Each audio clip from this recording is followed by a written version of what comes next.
last 4 years on Gleeboot, we watched the entire 6 seasons of Glee and broke our brains and watched this crazy, wild joyride of a show. We grew and changed a lot, developed as people, moved across country, made permanent commitments, did a lot. And we also watched the Glee concert movie, and we're also joined by Julia for the Glee project, which we watched in like awkward reverse online in a very bootlegged way. And we watched Damien McGinty and Heather Morris's Christmas movie and Court Overstreet's Christmas movie with Lindsay Lohan. And that's what you missed on Gleeboot. And Lindsay Lohan also appeared in Glee. Yeah. Oh, You're listening to Did we even talk about that? No. We're so good at this whole podcasting thing. We're so good. Too bad we're wrapping it up right when we're getting real good at it. I love that's what if you missed all that on Gleeboot, I would encourage you to go back. Yeah, I mean you missed the entire show. Yeah. So yeah. Tune it in with the congratulations, finale. you did it. Yeah. Yeah, if you're here after listening to all those episodes, I mean, you deserve this drink as much as we do. We even though we weren't super active in the Glee fandom in its heyday, we grandfathered our way into being Glee veterans by doing this. So welcome back to Gleeboot. I'm Cullen. Alyssa. And I'm Hannah. And welcome to the first and only biggest Glee Award show of all time, the Gleekies. Woo! Woo! Bow, bow, bow, bow, bow, bow. And the first and only time we're recording a podcast like with video. So that's we don't normally look this nice when we record. Yeah. You should have seen me during quarantine when we were recording. Cousin it over here. But yeah, we have several awards to present. Oh my god. Chocolate. I love chocolate? That. I have a little magnet. When I came to visit you guys, literally when we started this podcast, I came to visit you guys and I bought a little Oscar award statue magnet at the Burbank airport. I should have got that. This is not an Oscar, but I have like an award. You have a real award that you won. Hold on, I'm gonna go get my magnet. Also, my dress, my brooch. Beautiful. Here's my award. Oh, it's so tiny. It says Hollywood. So cute. Is the magnet part on the back or on the bottom? Okay. That makes more sense. It sticks out like this. I want that magnet. Listen, people buy weird stuff. I bet if there was a magnet like that, people would buy it just because it was like that. Honestly, yeah, 100%. I could not get Ariana DeBose to come and do a rap for us. It's all virtual, so no one can slap anyone. Except ourselves. But what we do have is something to drink. Absolutely. Brought to us by the father of Sofia Coppola. So I'm the only one who doesn't have the bottle in front of me. That's I just okay. put it in the glass. Which one do you have? have? Like a normal person. Do you have this one or do you I have that one. This one? No, I have I have the gold one with the and yours is the Diamond Collection Pinot Noir. Yeah. It's good. It's real good. I almost tried that one. Took a drink out of this bottle, even though I have a glass. I'm about to have my first sip of Francis Ford Coppola wine. Wow. Bated breath. Very good, very smooth. And it's for the price point too. It's not that expensive. No, especially when you get it from Costco. Oh my gosh. I gotta do that. I gotta get a Costco membership. I got not sponsored by Costco or Francis Ford Coppola wine either.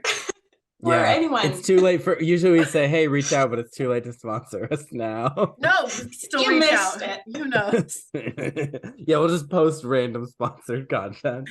There's nothing to do with Glee. Here we are, the Gleekies. What a momentous night, historic. I mean, who's here? We have me, We have Allyssa. We have Cullen. We have Suki. Suki just made an appearance for the first time physically on the podcast. You can see her. She made an appearance.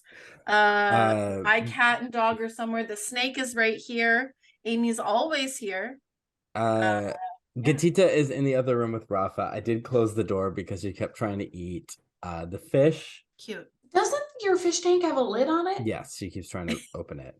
But one of our surviving fish is Sam, after Cordova Street's Glee character. He's golden. Nice. He's a golden retriever. He's a golden fish. Yep. So, Hannah, do you want to introduce our first section? I would love to. Listen, guys, nothing is more central to Glee than the magic of a group number. Whether it's to win sectionals or settle a feud or just ruins everyone's lunch period, the New Directions were always ready to burst into a choreographed number, and we love them for it. Or do we? So here we have the 5 categories for group numbers. We're going to start with best competition number. Ooh. Hi, Gleebooties.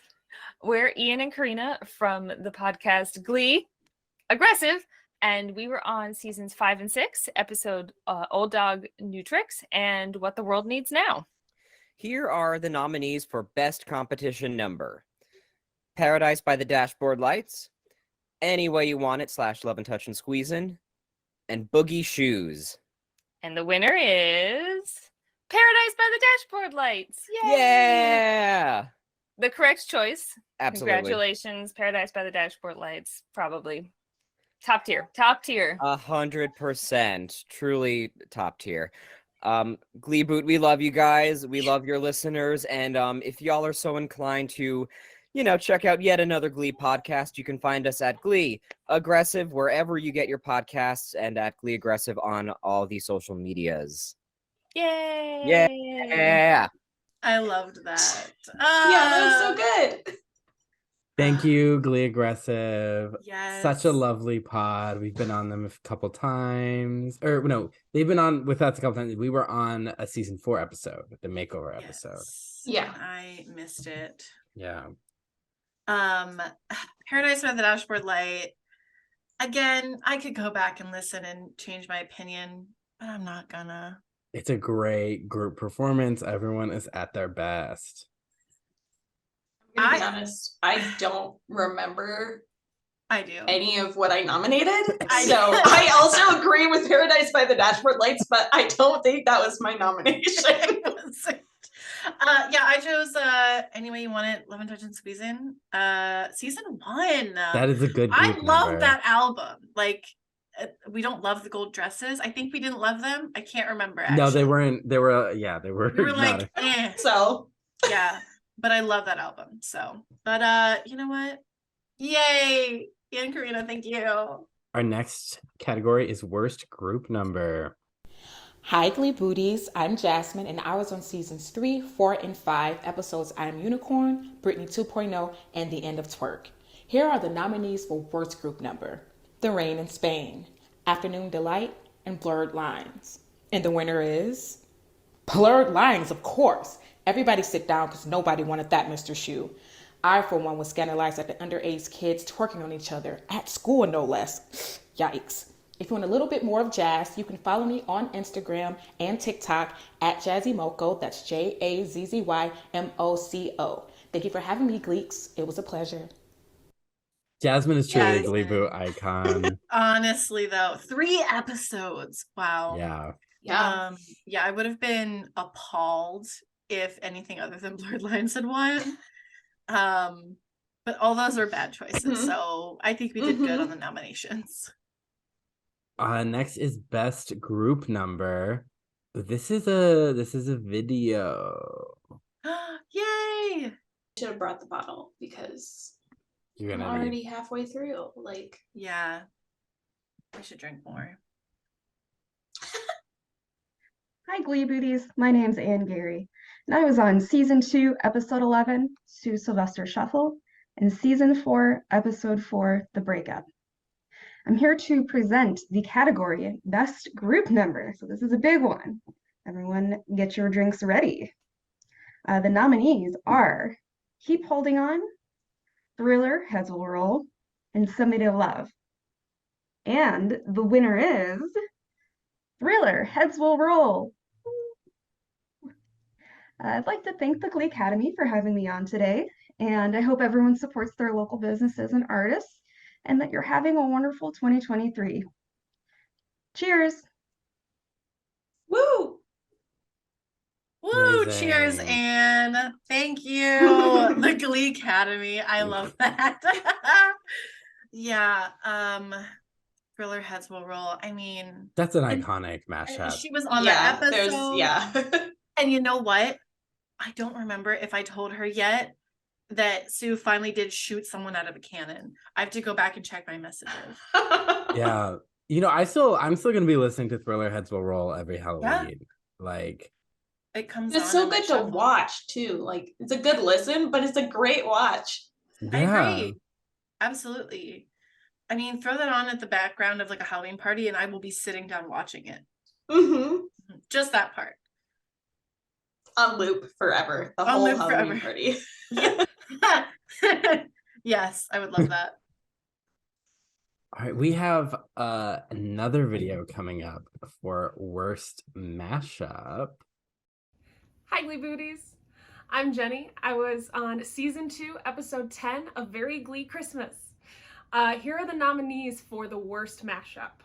First, we've got Super Bass / I Still Believe. Second, we've got Singing in the Rain / Umbrella. And third, we've got One Less Bell to Answer / A House Is Not a Home. And the winner is One Less Bell to Answer / A House Is Not a Home. Have a wonderful end of your season, and I wish you all the best. That was great. I love the whole setup. It's so cozy. Yeah. Yes, it's very Amazing. cozy. Also, you know what? Honestly, all great nominees. I'm happy with that vote for sure. Yep. 'Cause Yeah. that song was so boring. Isn't that Mr. Shu? And April And- Rhodes. Yeah. Pour one And out for April. Yeah. Yeah. isn't pour there one a out for Kurt in that April. one too? At some I think Kurt. Yeah, there might be Kurt. Yeah, I think they're like mixed in together. Though that's one of those season 1 episodes that kind of just like blurs. I think it was the That's second. not season 1. Yeah, that's season 1. I think it might be No. season 1B. What? Hold the fuck on. April What's the Rhodes song is called? season 1. A House Not a Home / One Less Bell to Answer. Houses. I'll answer Glee episode. What episode? Okay, we're on the Glee Wiki. We're in good hands. I should find out. It's from Glee the Music Volume 3 shows. Oh my god, that was season 1 part B. Yeah. Holy shit. Wow. Okay. Oh, okay. So apparently, according to the Glee Wiki, A House Is Not a Home was sung earlier in the episode. So this is a reprise or a reprise, however you want to say it. Wow. Okay. So that's probably where the Kurt Yeah. influence is coming in. In episode Home. I'm just like mixing them up in my they're like smushed Well, together. that was in my like brain. we were watching that before COVID even. Uh-huh. That was like literally another world. Yeah, that was 800 years ago. Okay. Wow.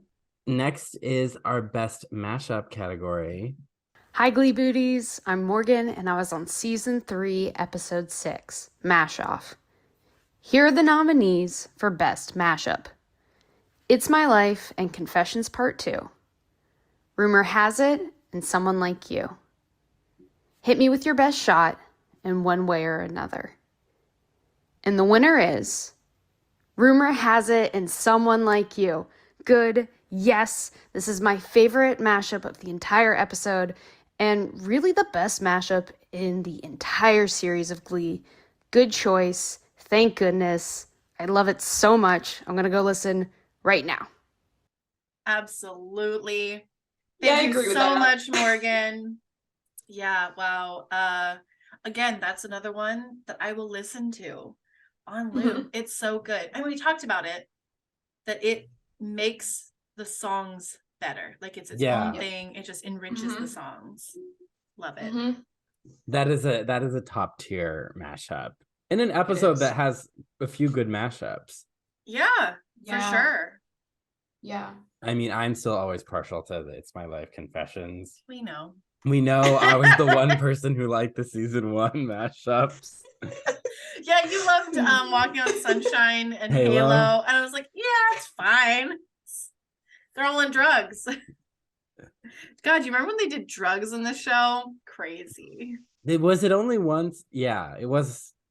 They Well, never intentionally. revisited drugs. It depends on the type of drugs. I because- know Becky tried to get them to be like overdose on 5-hour energies in the lock-in. And then Puck sold weed brownies. Oh Mhm. yeah.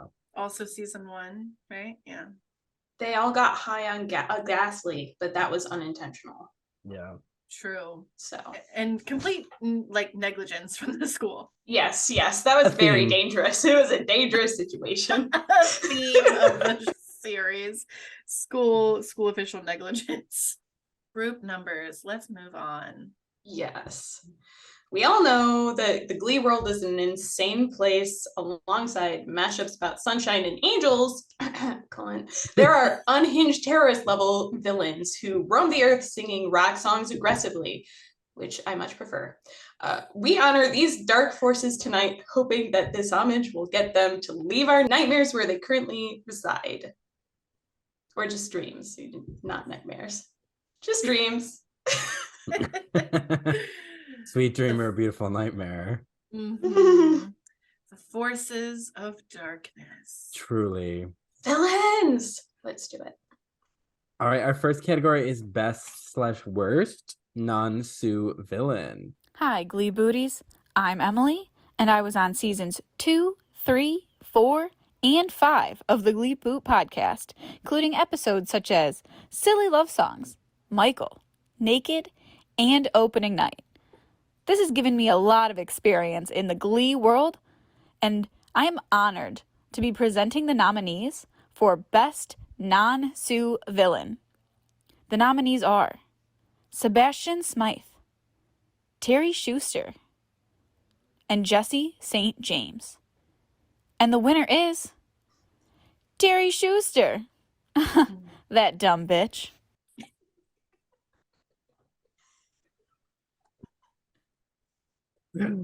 Oh, Emily, what a gem you are. Oh, God, I loved that. Basically, our like fourth host, along with Julia. Yeah.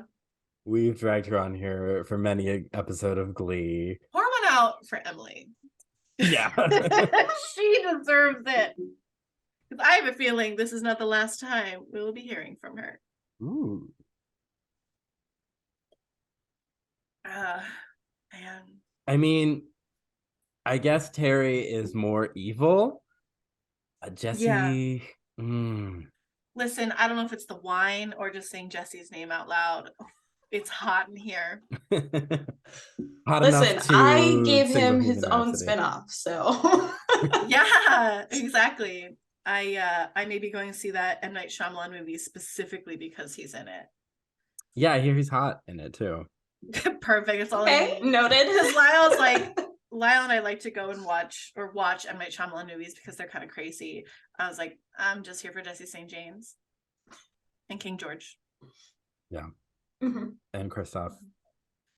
Eh. And More Holden. Melchior. Holden Holden from Mindhunter. Yeah. Yeah. Yes. Yeah. Very good in that. I don't think that's ever coming back. Cullen, can No. you confirm? He announced that it's not coming I thought back. so. Yeah. Sad.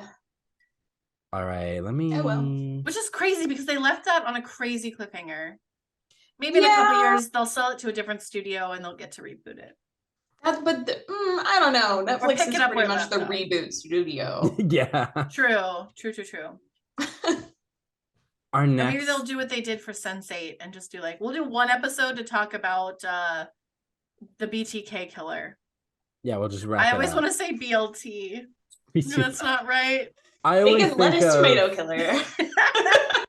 TBK on Riverdale, the trash bag killer. And also not that either. Our next category is worst human nightmare Will Schuster moment. Hello, Gleekies. My name is Kayla. I was on season 5, episode 4, a Katie or a Gaga, the only binary that actually exists. Falling in the nominees for Human Nightmare Will Schuster's worst moment. Firstly, when he put on an underage school production of Rocky Horror. When he suspended Marley for not being comfortable wearing a bikini in a class performance. And finally, when he blackmailed Finn into joining the Glee Club. And the winner is... when he suspended Marley for not being comfortable wearing a bikini in a class performance. Oh my gosh, nothing like an adult man shaming a teenage girl for not feeling comfortable exposing her skin. I have absolutely nothing to plug. I just wanted to let you know that's not my real voice. I love you guys. Bye. She got us. She got us good. Yeah, no. That is like truly, you know, I go on Google and they show me all these crazy things that are happening in the schools these days. I could see that as a headline on my Google page. Yeah. I could see that happening in like Florida. I could see it happening literally in Anywhere. Indianapolis. Yeah.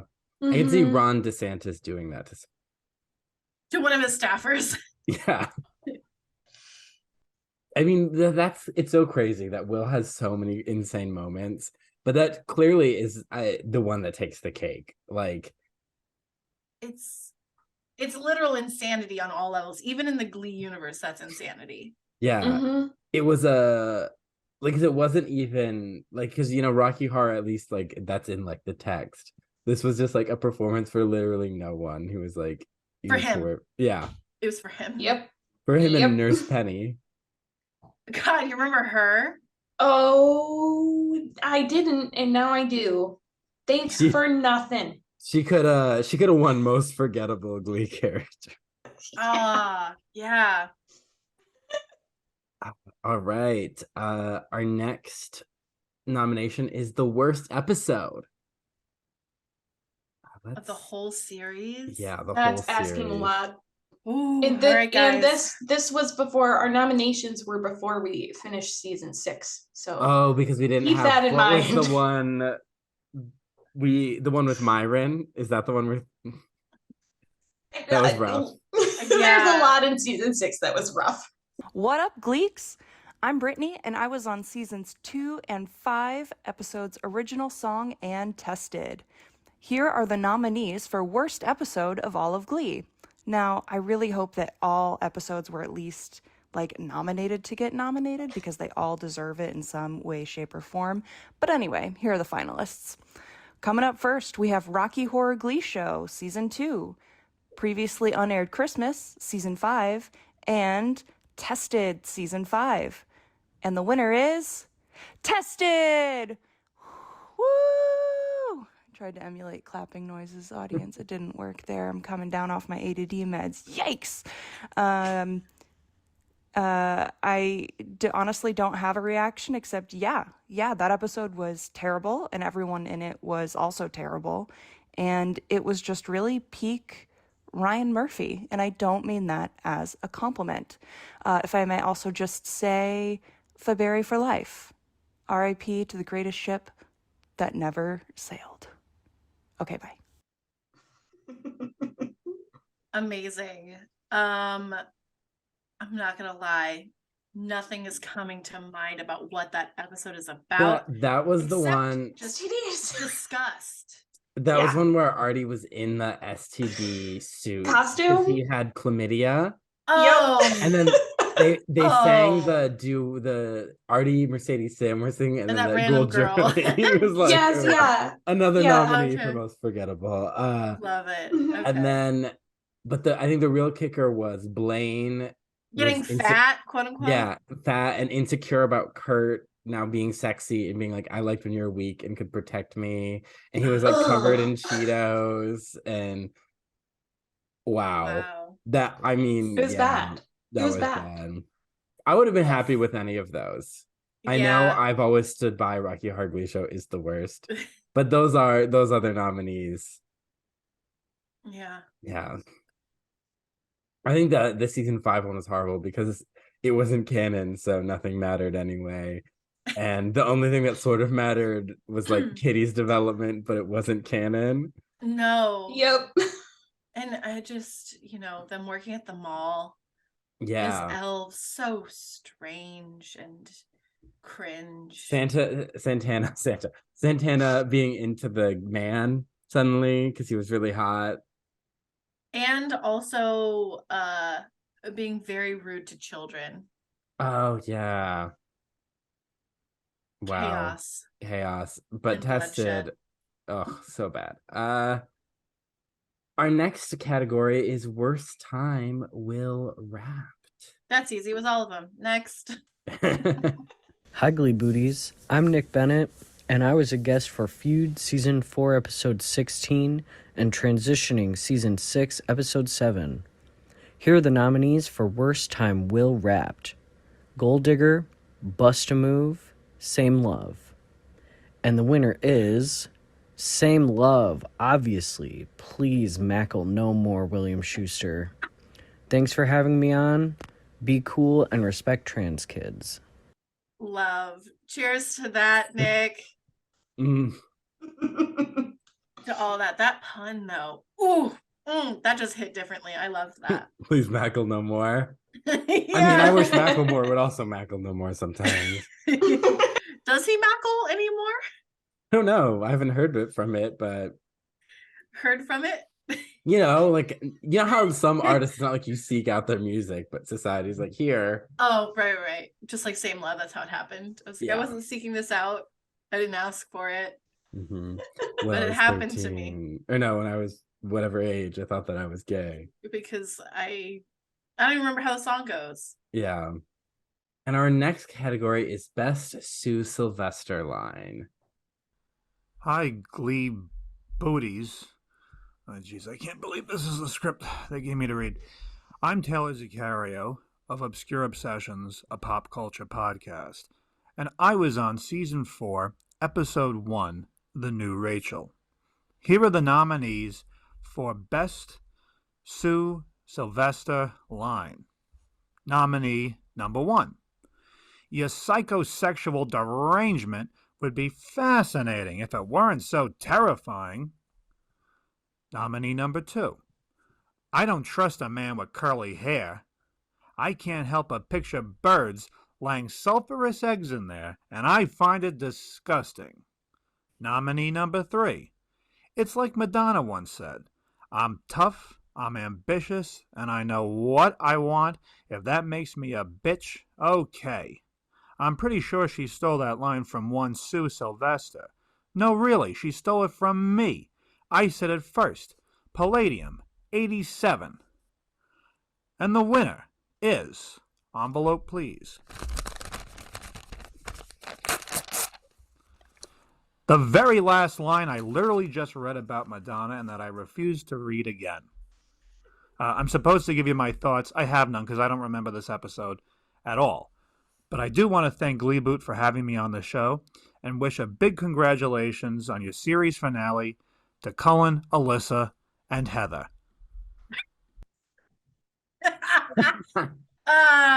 Yes. Yes. Amazing. And that was just terrific. That was, I never knew I needed tea reading Jane Lynch dialogue, but I did. It makes me really miss those days back in grad school when he had just perfect line reads, always. Because there's so much emotion and not monotone at all. And, I really appreciated that about him. He really put his best foot forward. Yeah. But in all seriousness, I did appreciate that. For anyone who doesn't understand why I was called Heather, you had to be there. You had to be there. Yeah. And we've talked about it before on the pod, I'm pretty sure. Yeah. Probably when he was on. I keep refilling my glass, even though it's not getting empty. My glass is empty. I need to go get the bottle. I'll pour you some. Yeah, go ahead, get your bottle. All right, this is perfect. We're at a break. Great. I'll be back. I'm just gonna sit here and drink. So I was wearing this brooch. I'm talking to I guess Cullen in editing, and then maybe he can choose if he wants to put any of this in the episode. But I was wearing this brooch to like clasp my dress together. Then I realized it doesn't matter. You know, no one's going to see my cleavage. Oh, yeah. But I wanted to show it off. It's a tiger. What is it? It's a tiger. Oh, it's a were you tiger. listening this whole time? Yeah, it Love my that. headphones don't Awesome. leave per se. I can walk around the entire apartment. Yeah, see, it's a tiger. Oh, pretty. Yeah. Very my cool, grandma very gave me like cool. a couple different brooches. There's a dragon. I usually use this one because it's so long. It clasps really nicely. Hi, Nice. Levi. I don't didn't do a usually mani. do brooches, but I didn't do a mani because I'm lazy. were you planning on it just for this? Because I was gonna fake a mani cam, but you know, like they do on the red carpet. I Also, don't know what that is. my dress is by David's Bridal. It's what I wore to my father's wedding. I don't know what this is. I think I got it from Macy's or something. It's cute though. Thank you. What are your earrings? Are they just like little beads? They are. They're one of my best friends made them for me actually. Those are really pretty. Thank you. Very, very cute. I think they're like an actual precious stone, but I don't know what one. Very nice. So a red one? A red one. A red precious stone. Ruby. Or it's probably semi-precious. I don't think precious. Semi-precious maybe. Or Precious, just in based on the a novel stone. Push Push by by Sapphire. You know they're making another A sequel to Push? The No, they're novel from making Sapphire? more, like New Line Cinema or whatever is making more Lord of the Rings movies or something, but they're based on Lord of the Rings, The Hobbit, nothing in the Silmarillion, similar to the Amazon deal. And then the guy who wrote Aragon is releasing another book set in Christopher that Paolini? universe, Christopher Paolini. And I'm like, you took so long to finish your first series, I realized it was bad, so I never finished it. I've been trying to find Aragon as an audiobook and it doesn't exist. Whoa, that's Why kind of is it surprising. Mortensen done it. I've been trying to find it. The closest thing I could find is a synopsis of Aragon. See, yeah, I feel like that'd be that'd be an easy listen as a book. It's kind of like, you know. I mean, I could just read it. It's on my bookshelf, but yeah. But if you could multitask at the same time, that'd be nice. yeah, exactly. I want to listen to it while I'm working. That's why I got through the Villeneuve Beauty and the Beast. All right. Did you love our little tangent there about fantasy stories? Well, then you'll love our new podcast, Not My Fantasy. Each episode, Hannah and I take you on a new journey exploring the fantasy movies we love and the lore that inspired them. We cover the folk tales, mythology, fairy tales, and literature you may or may not know. Seeing just how similar or different the stories are on the silver screen. We're joined by familiar faces from Gleeboot, including fellow host Allyssa. She was on our episode about The Last Unicorn and the Beauty and the Beast 2017 live-action remake. For Gleebooties, these episodes with Allyssa are the perfect place to start listening. You can find our new podcast, Not My Fantasy, wherever you listen to Gleeboot. And watch us on YouTube. Just search Not My Fantasy Podcast. And you can follow us on Instagram and TikTok at Not My Fantasy Pod. Are we ready to jump to our next section? Mm-hmm.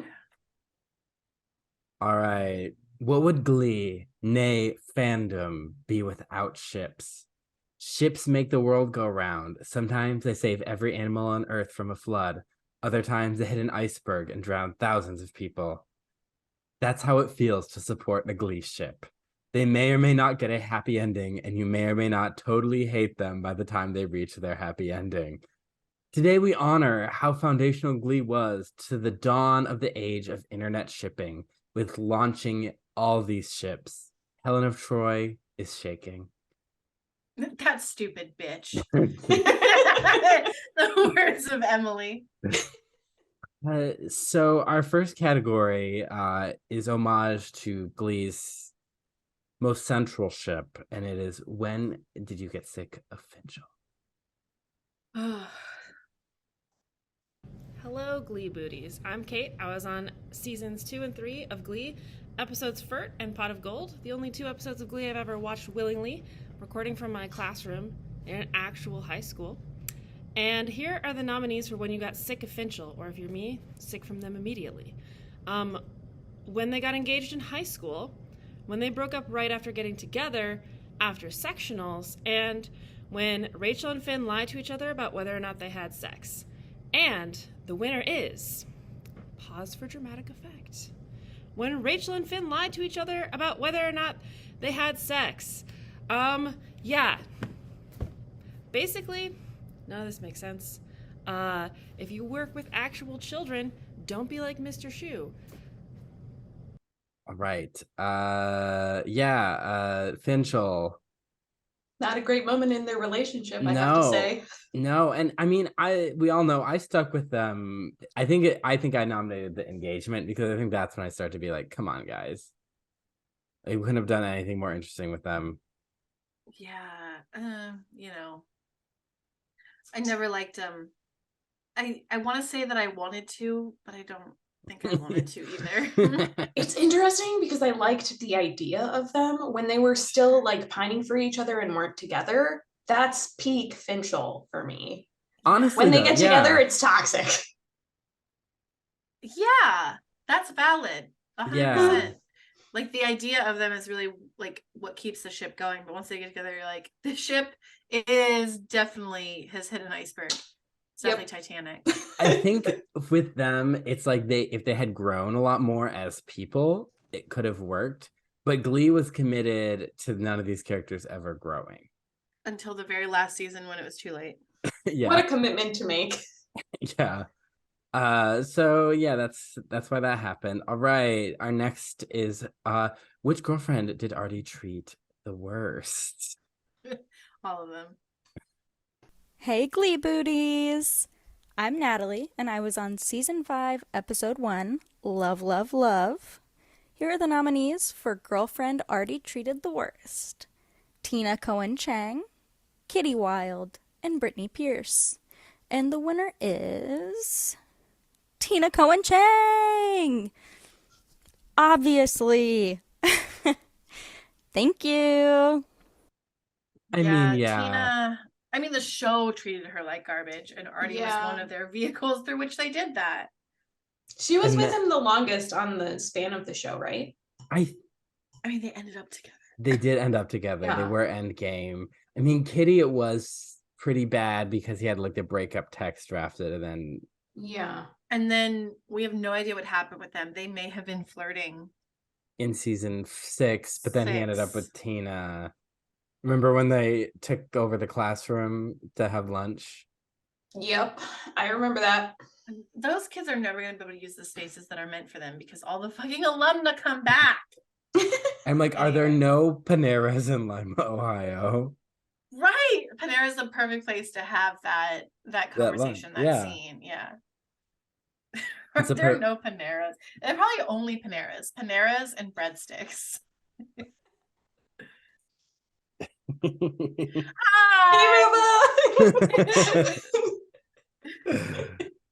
Okay. Just a disembodied head. Yep. Disembodied cat. She's so cute. She is. Our next category is favorite canon ship. Hi, Gleebooties. I'm Sarah. And I'm Ellen. And we were on Season 2, Episode 9, Special Education. And I was also on Season 5, Episode 13, New Directions. Here are the nominees for Favorite Canon Ship. Tyke, Tina and Mike, Sin/Quam, Sam and Quinn, and Sam Sadies. Sam and Mercedes. The winner is Sam Sadies! Personally, I would have picked Brittany and Santana, but this is a good one. Thank you so much for having us on Gleeboo, and you've done an amazing job throughout this entire project, and we're looking forward to when you rewatch them again, and we'll happily be guests then again. Bye! Bye! Was that a threat? When you watch them again. I think you're going to be disappointed. Yeah, we just keep an eternal loop of rewatching Glee. And we're talking about recycled material, honey. That would be, that's just Sisyphean, is that how you would say it? The guy rolling the stone up a hill. Oh my gosh. Yeah. But thank you to Sarah and Ellen, one of our favorite canon ships as well. In life. In life. Sam Sadie's, yeah, we love them. We wish they got a good ending. Yeah. It was sort of hit or miss at the end, but they're one of the few couples that like talked about their issues in a not totally insane way. I think that's one of the like I don't need them to have a good ending. I don't need the ship to have a good ending because they ended their relationship in a good way. So yeah. I think it was like one of the healthier canon ships for sure. Yeah. What was the other ones? Tina and Mike. That one went really awry in the last season. And what was the other one? Sam and Quinn. Oh, Quam. Yeah. I think they were cute in high school for the 5 minutes that it happened. Yeah. It was cute because it was like Quinn was going in a new direction, maybe. I think it was a victim to they did not know how to write Quinn. Yes. Or at a certain point they didn't even really know how to write Finn. Yeah. They didn't know how to write in general. But they didn't know how to write at all. Teenagers. Yeah, because like the thing where like Finn and Quinn got back together and it was like this makes no sense for either of their characters.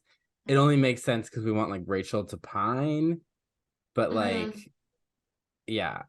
All right. Our next category is our favorite non-canon ship.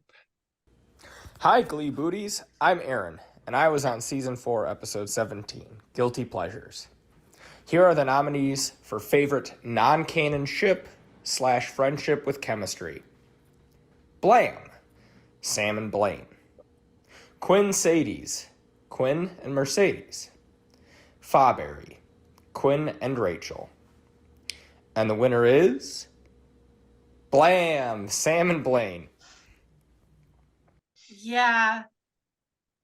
And they were never romantic. They had the crush thing happening. And I feel like that was settled so well. It was like, I'm not into you that way, but I still love you, bro. Once again, healthiest relationship wins. Yeah. As much as I would have totally loved to see those two characters dating, I also did really love that they were allowed to be friends to the point where they were like we've called them the only realistic friendship on Glee. Like they're the only people that like felt like, okay, these people like love and care about each other. Right. I mean, sometimes even including the real like romantic ships. Yeah.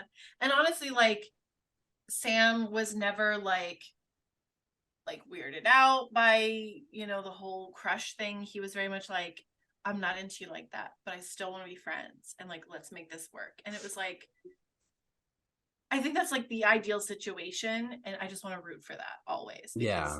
That's the right way to do it. It's like, you just gotta be like, you know what? We can do this and just be friends. I respect you. I love you, Yeah. And I mean, it was like Finn and Kurt 2.0 and that both of them behaved and acted way better than the characters that came before. Blaine didn't try and set up their parents to get together and like this whole scheme, and Sam wasn't using slurs. Yeah, that's true. Yeah. He just want normalcy. Normalcy, yeah. And our final ship question, who do you ship Marley with? Hi, Gleebooties. I'm Eliza, and I was on seasons 4 and 6 episodes The Role You Were Born to Play and The Hurt Locker Part 2. Here are the nominees for Who Do You Ship Marley With? Nominee number 1. I think Jake and her were cute until the writers destroyed them. Nominee number 2. Unique. BFFs for the win. Nominee number 3. Marley and herself. That girl doesn't need anything but self-confidence. And the winner is... This is me fiddling with my awards envelope. La La Land. No, actually, it's Marley and herself. That girl doesn't need anything but self-confidence. Isn't that true? That's right, Marley. You're young. Find yourself. Don't get too involved with anybody else too early. A lot of shit goes down at this high school in Glee. So, just find yourself, be true to yourself, know yourself, and that's how you will succeed, Marley. Good for you, Marley. Amazing. Oh my gosh. That is so true. Like, she just needs to be by her. She needs to be with her mom. Yeah. They just need to get so far away from the school. And I think they did. Yeah. But maybe not of their own volition. Don't know. They left. Some things that happen for the greater good. Yeah, because I remember trying to come up with categories for some characters, and I was like, I guess, Marley was allegedly sort of our protagonist for a while, so I guess she should have a category. And I was like, well, but yeah, that girl, that Glee Club was not good for her. There's a reason she didn't come back. Yeah. Nope. Yeah. So Can I share a fun fact that I learned about the actor who plays her? Melissa, yeah. I learned that her last name is not Benoist. It's Benoist. Oh. Oh. Uh-huh. Yeah, I was shocked. And I was like, wow, crazy. The fact that I didn't know what her last name was in general. Right, yeah. So Supergirl, not Benoist, not Melissa Benoist, Melissa Benoist. And that concludes our shipping section. We are sailing off to the next group of categories, and we have our heroes, I guess. So while the forces of evil in Glee may be dark, our heroes aren't much brighter, actually. This gaggle of horny teens wormed their way into our hearts sometimes, depending on the context, and we watched them self-destruct for 6 seasons. But despite the flawed writing, we do love these hot messes and how much joy and fury they brought us in the human life that is Gleeboot. Yeah, and we're gonna have a video for our first category. Worst Kurt lurk. Yes. Loves a lurk. He loves a lurk. We said it before and we're saying it once again. Perhaps for the last time. Hi, Gleebooties. I'm Victoria, and I was on Season 3, episode Purple Piano Project and Promosaurus. Here are the nominees for Worst Time Kurt Lurked. When he watched them pray for his dad and was mad. When he appeared on the couch as Finn was sneaking out of New York. When he watches Bert and Finn through the window of Carol's house. And the winner is when he watches Bert and Finn through the window of Carol's house. Love the outfit, love the background, love the props.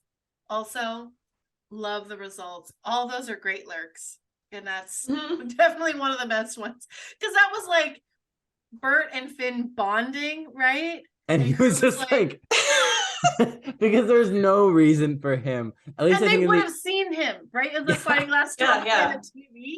And they were like, hey, why is Kurt outside? Oh, well, he hasn't had his dinner yet. That's also his house too, right? So he's just outside in the yard. It was Carol's house. It was so Carol. The other two, there's a reason. He let him sit in the recliner. The recliner. They hadn't moved in together yet?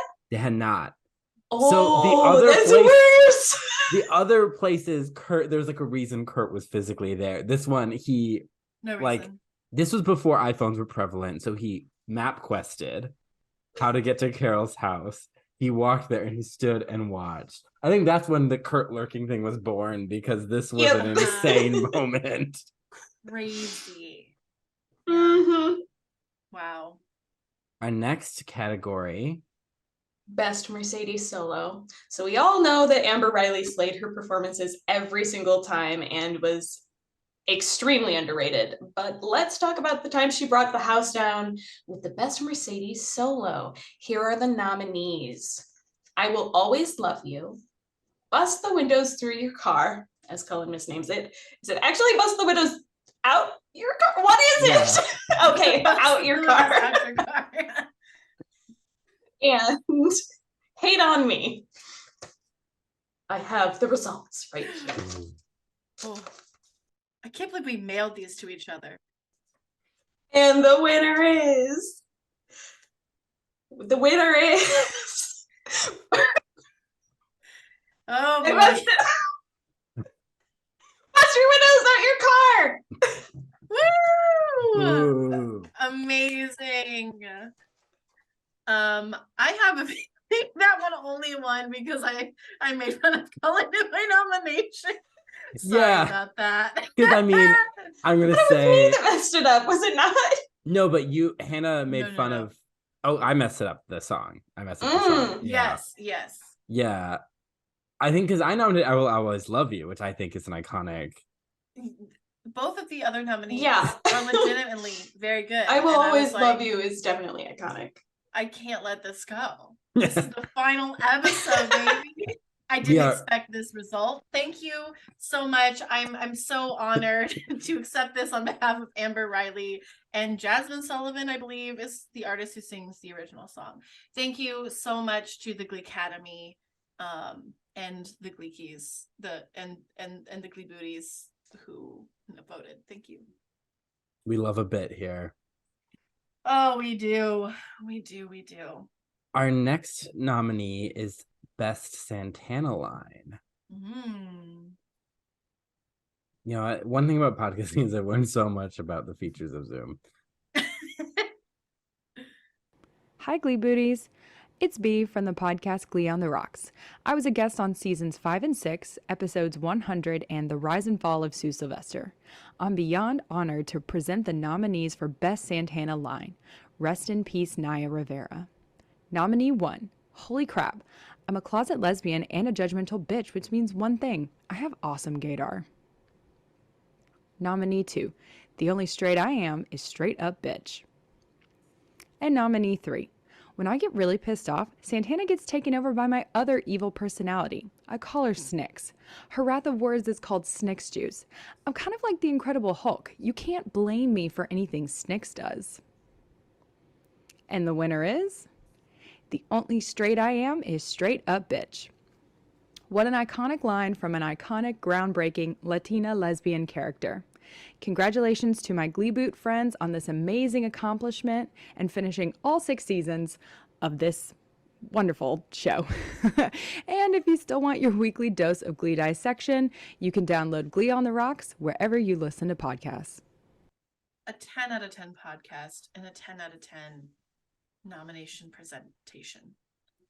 Yeah. That was a weird way to say that. Nomination presentation. I forgot what the word presentation was. Honestly, it's iconic. The only straight I am a straight up bitch. Come on. Yeah, that is probably one of the best piece of dialogue ever written. Like, let's be real. Yes. Right next to everything Jesus said in the Bible. Yeah, I was like, one. right next to et tu, Brutus? Et tu, Brute. Anything Jesus said, and then The only straight I am is is straight up straight up bitch. bitch. The Book of Santana. Yeah. Yeah, chapter 1, verse 1. Yeah, but also the Snicks one, I totally forgot about that one. I don't bring up Snicks enough because I feel like if we're not supposed to, take anything Snicks says that seriously, they should use that excuse so much more. That would have solved everything. I want a Snicks. Like a Snickers or Snicks? No, okay. Like I want a Alter different ego. personality that I can just like be terrible to people. I had a friend in college, and I would make up her middle name. Her middle name was not Anne, but it became her alter ego. Was that whenever she was sassy, it was like Jessica Ann. Yeah. I need an alter ego. Yeah. Yeah. Mine is just dumb. Mine is your boy Ryan. Yeah. Yeah. I don't think I have one. Heather. Obviously. Yeah. What's your damage, Heather? And she's just like me. That keeps it easy. I don't have to really switch that much. My alter ego is the same. Like, what's the point Just then? straight up bitch. Our next category is Best Britney Pierce Line. Hi, Gleebooties. I'm Alex Wilson, although you may remember me as Alex Nichols from when I was on Season 3, Episode 7, I Kissed a Girl. Here are the nominees for Best Britney S. Pierce Line. You guys, I'm really nervous. Kesha's been a musical icon for weeks, and I really want to do her music justice. I'm pretty sure my cat's been reading my diary. I did a book report on heart attacks if you want to give it to the doctor. I got knocked down an entire letter grade because it was written in crayon. And the winner is... I did a book report on heart attacks if you want to give it to the doctor. I got knocked down an entire letter grade because it was written in crayon. Well deserved, and what an excellent way to commemorate all that is good and pure about Brittany S. Pierce. Thank you guys for having me back, and good luck to the rest of the nominees. Amazing. Did we ever talk about what letter grade we think she originally got before it was knocked down? Do we think she got a D and then she was given an F for the crayon? It was what about heart attacks? Heart attacks. They're just for loving too much. A book report. A book report about heart attacks written in crayon. I would imagine that since it's not math, it's probably the worst grade you can get. Yeah, they had to give her a D so they could give her an F because of the crayon. Yeah, maybe she got an E. First ever E. Yeah, first ever E. I mean, are these all lines from season 2, I think? Are they? They're all from, gotta be at least season 2 or season 1. Yeah, I mean, because Kesha was 2. The heart attack was 2. It's the third, the diary one. It could be both. Pretty sure my cat's been reading my diary. I wonder what that's from. But like, I think the fun thing about the Brittany and Santana lines is that, because I remember I made an initial draft of just like things we could nominate, and there's so many iconic lines. There's a ton. But I think Brittany's comedic energy really peaked early on. Perhaps season 1. Because eventually she was supposed to be like a lead protagonist character, and it was harder because her bit was just like she's an insane comedic relief. Yeah, and then they made her go to MIT, and we all know she should have been an influencer. Yeah, I would have loved to see her try and mediate Hailey Bieber v. Selena Gomez. They would have done that. You can see it. Wow, deep cut. She would have tried to. She would have definitely had an interview with JoJo Siwa and probably all the girls from Dance Moms. Yeah, I wanted more fondue for 2. But yeah, that's a great Brittany line. Iconic delivery. All right, what is our next category? The moment you stopped rooting for one Miss Rachel Barbara Berry. Oh, that's right. Her name is Barbara. Gleebooties, Glee boys, and Glee girls. This is Josh. You may remember me from season 2, episode 15, Sexy. Shouts out to Goop.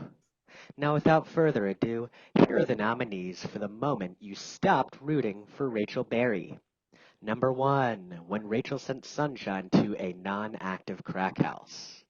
Number 2, when the only reason Rachel reported Sandy Ryerson as a predator was to get a solo. And number 3, when she made Run Joey Run, just so all of the boys would fight over her. And the winner is when Rachel sent Sunshine to a non-active crack house. Wow! My money was on number 4. You never rooted for Rachel Berry in the first place, but congratulations. Iconic. I mean, that is a moment we brought up perhaps almost every episode, or perhaps every episode. So well deserved. Yeah. I mean, Hannah, I think you nominated literally the first scene we meet Rachel. And here's the thing. I was reminded of that moment when I watched some YouTuber watch the pilot episode and break it down.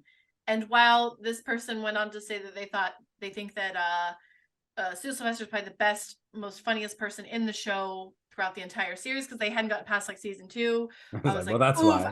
I can't listen to anything you say. But he did bring up a good point. He was like, the only reason she does like turn in Sandy Ryerson isn't because she's like, oh my God, he's touching that child inappropriate. It's like, well, if I get rid of this guy who has a solo, then I get the solo. And it's like, you're so right. And so I wanted to pick a moment as close to the beginning as possible, because I agree. I think we should have voted for number 4. I don't think I ever rooted for her in the first place. I wanted to because I know I was supposed to, but it's like, I think our nominations indicate like a very clear timeline. I don't know if those exact moments were for all of us, but I think like Hannah stopped first, then Allyssa, then me. Like I held out the longest because you both picked season 1 moments. I picked a season 2 moment, but season 2, episode 1. So not that I far mean, off. I tried to root for her after that, but it is a pretty like I talked about how if we went to high school together, she would forever be Crack House Girl in my mind. Yeah. So it's like, I don't know. I know I was supposed to root for her, and I kind of wanted to because like it would have been nice to have a female protagonist to root for. It's almost like they were trying to trick us into it. I like the idea of a female protagonist doesn't always have to be nice, you know, like that, like but I think the crack house thing is more than just not nice. It's like she put someone in danger because they threatened her high school career. And someone who was not mean to her at all. At all. Yeah. And only would have helped her get to where she needed to be because that person was very talented and could have helped the group. And because we all know she was not a team player. Will was not going to be taking solos from Rachel because we had Amber Riley and Jen Ushkowitz there and Naya Rivera, all equally, if not more talented than Leah Michelle. So like Rachel was still going to be getting the solos. And I don't think I guess maybe she was suspended, but I feel like Marley was treated worse for not putting the team first by not wearing a bikini, as Rachel actively put someone younger than her in danger. Yeah, and a brand new student too. Yeah. Like, she's also didn't even super really know the racist area. to her. Yeah. Yeah. That too. Yeah. So well deserved. Well deserved. Congratulations to Leah Michelle. And our next nomination is our cutest Finn moment. Hey y'all, my name is Holly and I'm a fellow Gleebootie. Tonight I'm here to announce the cutest Finn moment. And the nominees are when he wanted to name Quinn's baby Drizzle, when he was in the Febreze bathroom and told Kurt on the phone, "I have to go, they'll think I'm pooping," when he sings "I'll Stand By You" to the sonogram that is not his daughter. And the winner is when he was in the Febreze bathroom and told Kurt on the phone, "I have to go, they'll think I'm pooping." I'm so excited the moment that I voted for won. If you want to follow along on my journey as I compete for Miss Tennessee, please follow my Instagram account, Miss_Chester County BBQ23. I hope to see y'all there. Bye! Oh, Holly, we hope you're doing amazing. Congratulations on your competition. And thank you for participating and listening.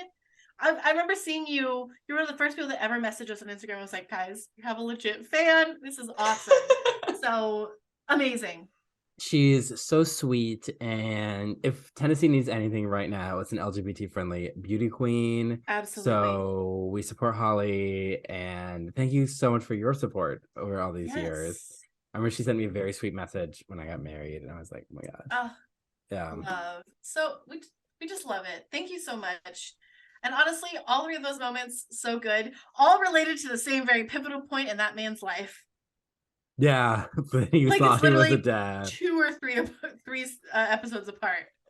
If that. Yeah. I guess that was peak cute Finn.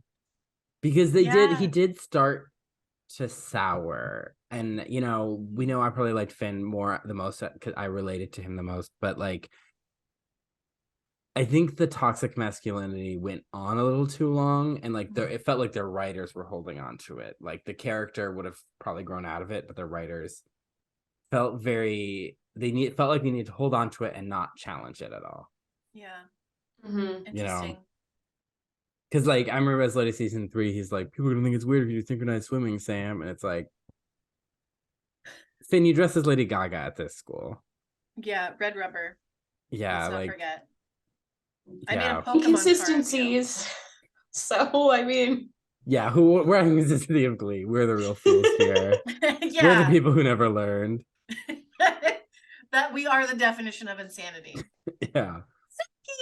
She's not blurry. Okay. You get shown off all in this episode, Suki.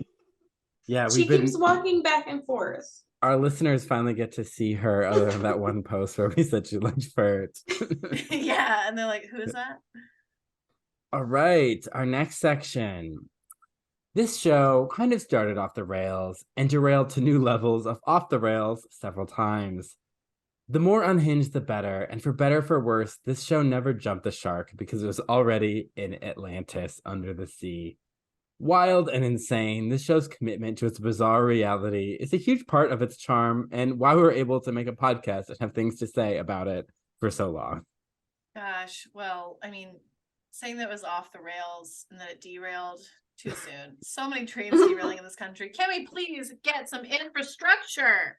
Please, and maybe respect when workers want to unionize. And Oh yeah, can we do that right? too? Just like a little bit, just like a little, just like a Yeah. lot. Anyway. Yeah. All right. So our first category in this is wildest Quinn storyline. Oof, where do we start? Hey there, Emily again, coming back in to tell you the nominees for Wildest Quinn storyline. Quinn had some of the most chaotic stories in the telling of Glee, from pink hair to a literal baby. So here are the nominees. When she tried to steal Beth from Shelby/Adina/Elsa/Maureen/Elphaba/Nancy. When she got back together with Puck after dumping Biff. When she was a no texting and driving ad and got briefly paralyzed. And the winner is when she tried to steal Beth from Shelby/Adina/Elsa/Maureen/Elphaba/Nancy. That dumb bitch. Oh, this is terrific. Oh my God. Yeah, no, that was crazy. That's where I was glad to be filling out my nominees first, because I'm like, that was her crack house equivalent. She did a lot of crazy stuff. That girl, insane on the reg. But I think trying to steal a baby that she willingly gave up for adoption back to redeem herself was what the fuck?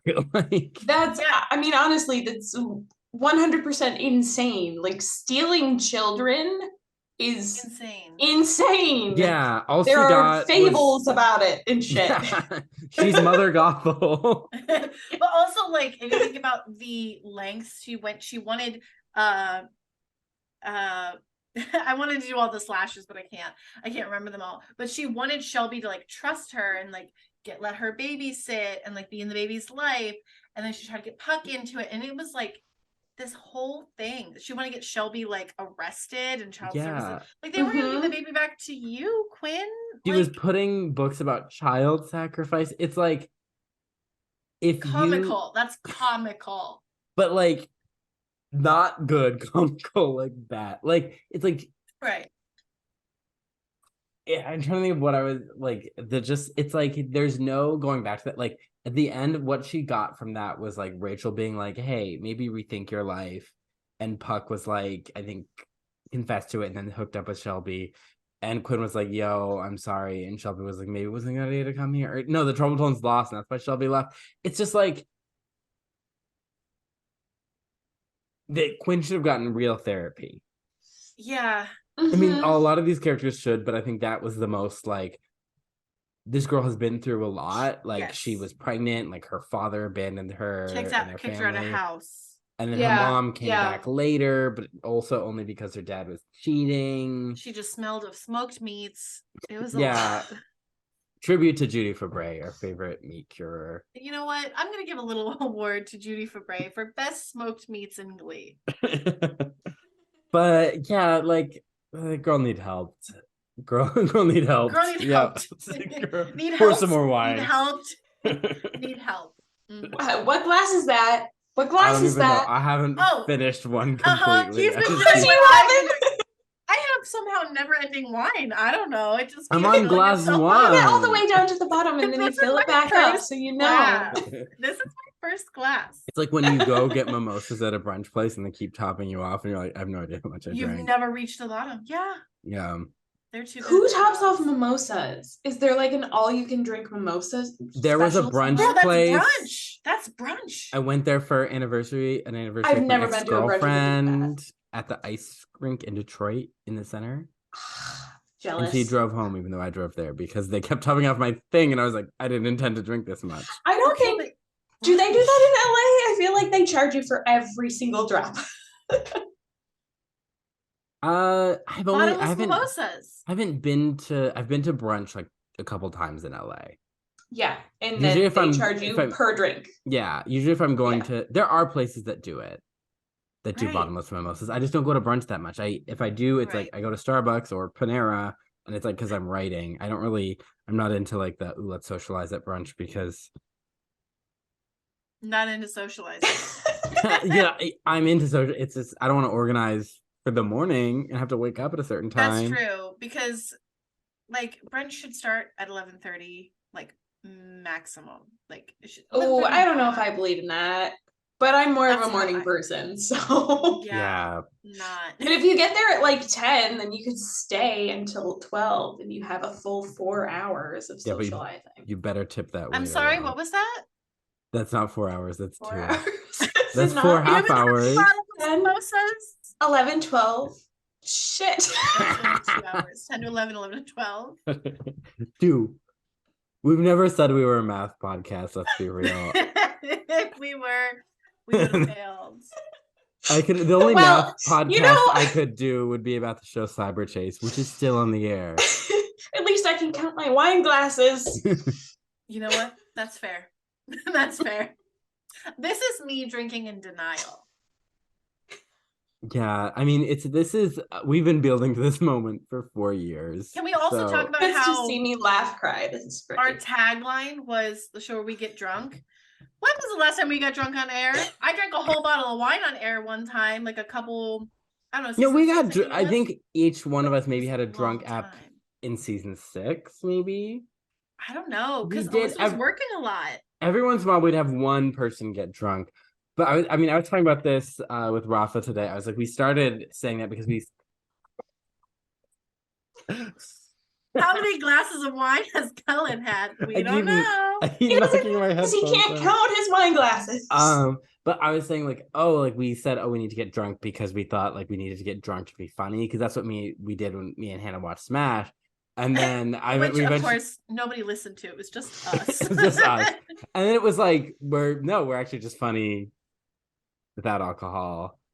Well, we think so. We think so. You know what? Our listeners do too. We have some loyalty. Holly agrees. Yeah. We had people when we were on that break being like, when are you coming back? We have listeners.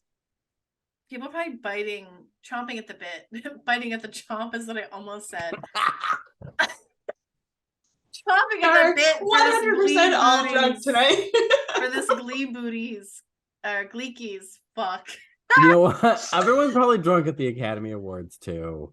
Yeah. Oh yeah. Happy Academy Awards night. No idea who else is winning. Don't even remember who was nominated. Yeah. I don't know. Don't know. Our next category, Best Emma Pamphlet. Oh, what a good one. Hi, Gleebooties. I'm Julia, and I was on seasons 2 and 6. I did the episodes Brittany and Jagged Little Tapestry. I also did the megasodes on both seasons of the Glee Project and the Glonsert. Here are the nominees for Best Emma Pamphlet. We have Is That My Period or Have I Been Shot? I'm Too Depressed to Even Open This Pamphlet, and Radon, the Silent Killer. And the winner is That My Period or Have I Been Shot? Yay! A classic Emma pamphlet. Yeah, Emma pamphlets, man. But also Radon is a silent killer, and I don't even know if you can track it or like test it in your house, but it's probably a problem in the water Midwest. In Ohio. Because of in Ohio. I don't know what radon is. That's just that it's dangerous. That's it. It's an element and it's bad. I mean, that's all I know. I knew that. But it's one of like the complicated elements. It's not the earth, wind, fire. Like there's no bionics for it. There's no Avatar tribe. Like sad. I wanted to bend some radon. Yeah, radon bender. Julia, again, another Gleeboot veteran. Yeah, truly. I feel like she and Emily and Jasmine should have some medals, like war medals. Yeah. All right. And then our next is most unhinged Blaine moment. Oh boy. Hey, Gleebooties. I'm Blake of Blake's Takes, and I was on Season 5, Episode 7, Puppet Master. Here are the nominees for the most unhinged Blaine storyline. When he roleplayed Tina, rubbing vapor rub on him with puppets. When he chose up to meet up with a guy whose Facebook profile photo was a lighthouse, not even the hooking apart, the meeting up. Next, the off-camera scene where he decided to date Karofsky, the man who threatened to murder his ex-fiancée. And the winner is when he roleplayed Tina rubbing vapor rub on him with puppets.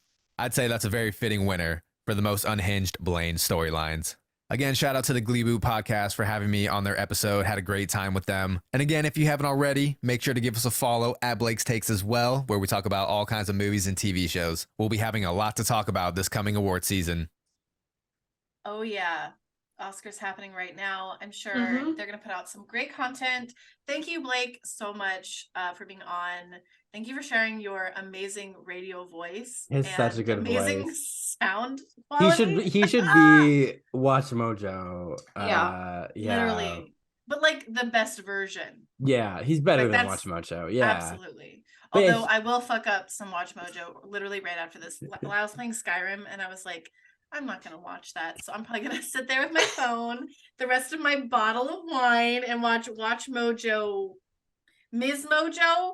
Apparently, I'm watching the girl version because I'm watching a lot about like best Broadway numbers. And I'm like, why do I have to be a Ms. to like Broadway?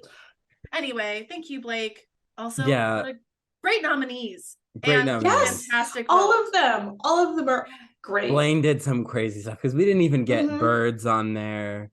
We didn't even get his superhero stuff. You know, so much. But like, also, again, another shout out to Blake for Pub Master being his one and only episode of Glee. Yeah. Yeah. And honestly, it's an iconic one, even though it was very unhinged. Like, It was fun. Watchable. Yeah. You know, and we love Darren Chris. We love our old doe-eyed pervert Blaine, and he did some insane things. And it's like there was like Blaine 1.0, which was like a nice supportive boyfriend to Kurt, and then there was Blaine 2.0, who was like he'll do anything, and he said, "Yep, why not?" Yeah, and that's Ryan Murphy being like, so we wrote this into the script, and Darren Chris is like, yeah, just don't make me go back to Michigan.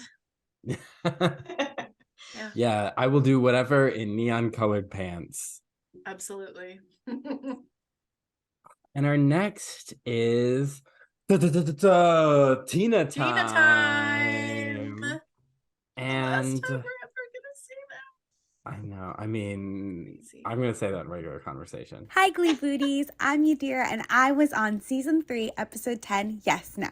Here are the nominees for Tina Time, the most epic Tina moment. When she said, #Glee hates girls. When she cried about loving Mike Chang during My Funny Valentine. When she convinces Figgins she's a vampire. And the winner is when she said #Glee hates girls. Thanks so much for having me on again, Gleeboot. Amazing. That is, I just love that moment. It's such a good moment because it's so true. And Jenna Ushkowitz probably improved it because she felt it. They're like, Honestly, Jenna, I you would can't not be say that. She's like, surprised. I'm saying it in every take. Yeah, honestly, I would not have been surprised like if it was just like completely improv. I haven't been listening to Kevin and Jenna's podcast because I'm like, I did so much Glee. Like, I'm gonna need a year or two, if ever, before I return. I was But gonna say I'm never gonna listen to it. I'm so sorry. I'm sure it's I amazing. can't. I can't. Yeah. And But like, here's the thing: I wasn't even on the show, and I'm like, I can't talk about it. I can't listen to it. But I might look up, okay, which episode just say #Glee hates girls and then listen to that one when they get to that in a Right. couple of years. because I do want to know what she felt. All right. And our next is Best Sam Celebrity Impression. We got another video send in. Hi, Gleebooties. I'm Allyssa. I was on season 2, episode 13, Comeback, and season 6, episode 2, Homecoming. And I am here to present the nominees for Best Impression by Sam. Here are the nominees. We have John Mayer, George W. Bush, and Sean Connery. And without further ado, actually, I downloaded a drumroll app for this. The winner is everyone's favorite landscape artist, George W. Bush. Thank you guys for having me on the show twice. Thank you to Cullen, Hannah, and Allyssa for all the hard work you put into this podcast. And I would like to plug, as I am in the middle of my workday, the nonprofit that I work for and I'm very passionate about. We can't solve climate change alone, but together we can make a really, really big difference. So if you're interested in learning how to work with your elected representative, your members of Congress, your city council, everyone in between to get meaningful climate change legislation passed, I invite you to visit cclusa.org or citizensclimatelobby.org. Thanks, guys. Yay! So good. First of all, amazing hair. Love it. Love the manicure. Also, shout out, she got a house right before all the interest rates got jacked up. So good for her. Good for I'm her. loving the sewing machine. I personally feel that. Listen, It's she's good. multi-talented. I'll be seeing her literally in a couple weeks in person. So thank you, Allyssa, for giving those amazing nominations, coming prepared with an app, and also giving us perhaps the greatest new nickname for George W. Bush that I had never thought of. America's favorite landscape artist. Yeah. Mm-hmm. I mean, Yeah. I saw Cord do John Mayer IRL, and it was pretty good. But George Bush, iconic. Yeah. Cord walked in front of me. I could have touched him, but it wasn't a weirdo. So. And he's grateful for that. I'm grateful for that. You should be grateful for I'm that. also I'm grateful for Alyssa that. was there I was too. there. I didn't want to have to be booted out of the show. I don't know was Cullen if he touched him, but since he didn't, I still know Cullen. Yeah. We could have, I remember we were like, should we say anything? But it was like him and his personal friends, and we're like, we're not. No. Yeah. I would have loved it. And like, hey, I'm Cullen. I have a Glee podcast. Someone else brought up Glee already because someone shouted about the Justin Bieber experience. I feel like it was one of his friends. I think so, yeah. That's fine. Yeah. That's yeah. fine. Next section. Yeah. Season 6. We watched it unlike many Gleeks. It's a season. It didn't get its own ballot, but it was the very short season, so I don't know what we were supposed to say about it, but WTF. Rachel is a bad teacher? Question mark? Yeah, I guess that's all I have. Yeah, that's really I that's what I was left with. Teacher in quotes. Yeah. So this is our attempt at, a ballot for season 6. Yeah. We didn't give it its own ballot. I don't think that was fair to seasons 1 through 5. All right. I have an award to give out for Best Season 6 episode. This season, ups and downs, weddings, Myrons, chandeliers. Here are the episodes that were in the lead for Best Episode of Season 6. A Wedding, Jagged Little Tapestry, Hurt Locker Part 1, What the World Needs Now, and Homecoming. And the winner is Jagged Little Tapestry.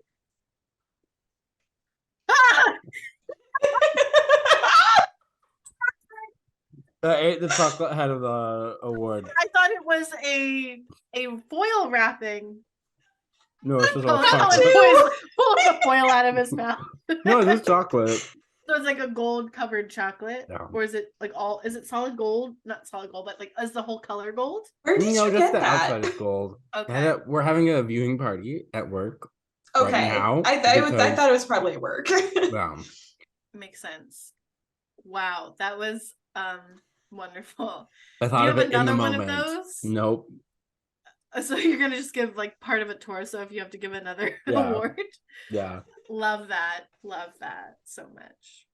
You know what, Well, listeners? You picked it. Congrats I to Jagged didn't. Little Tapestry.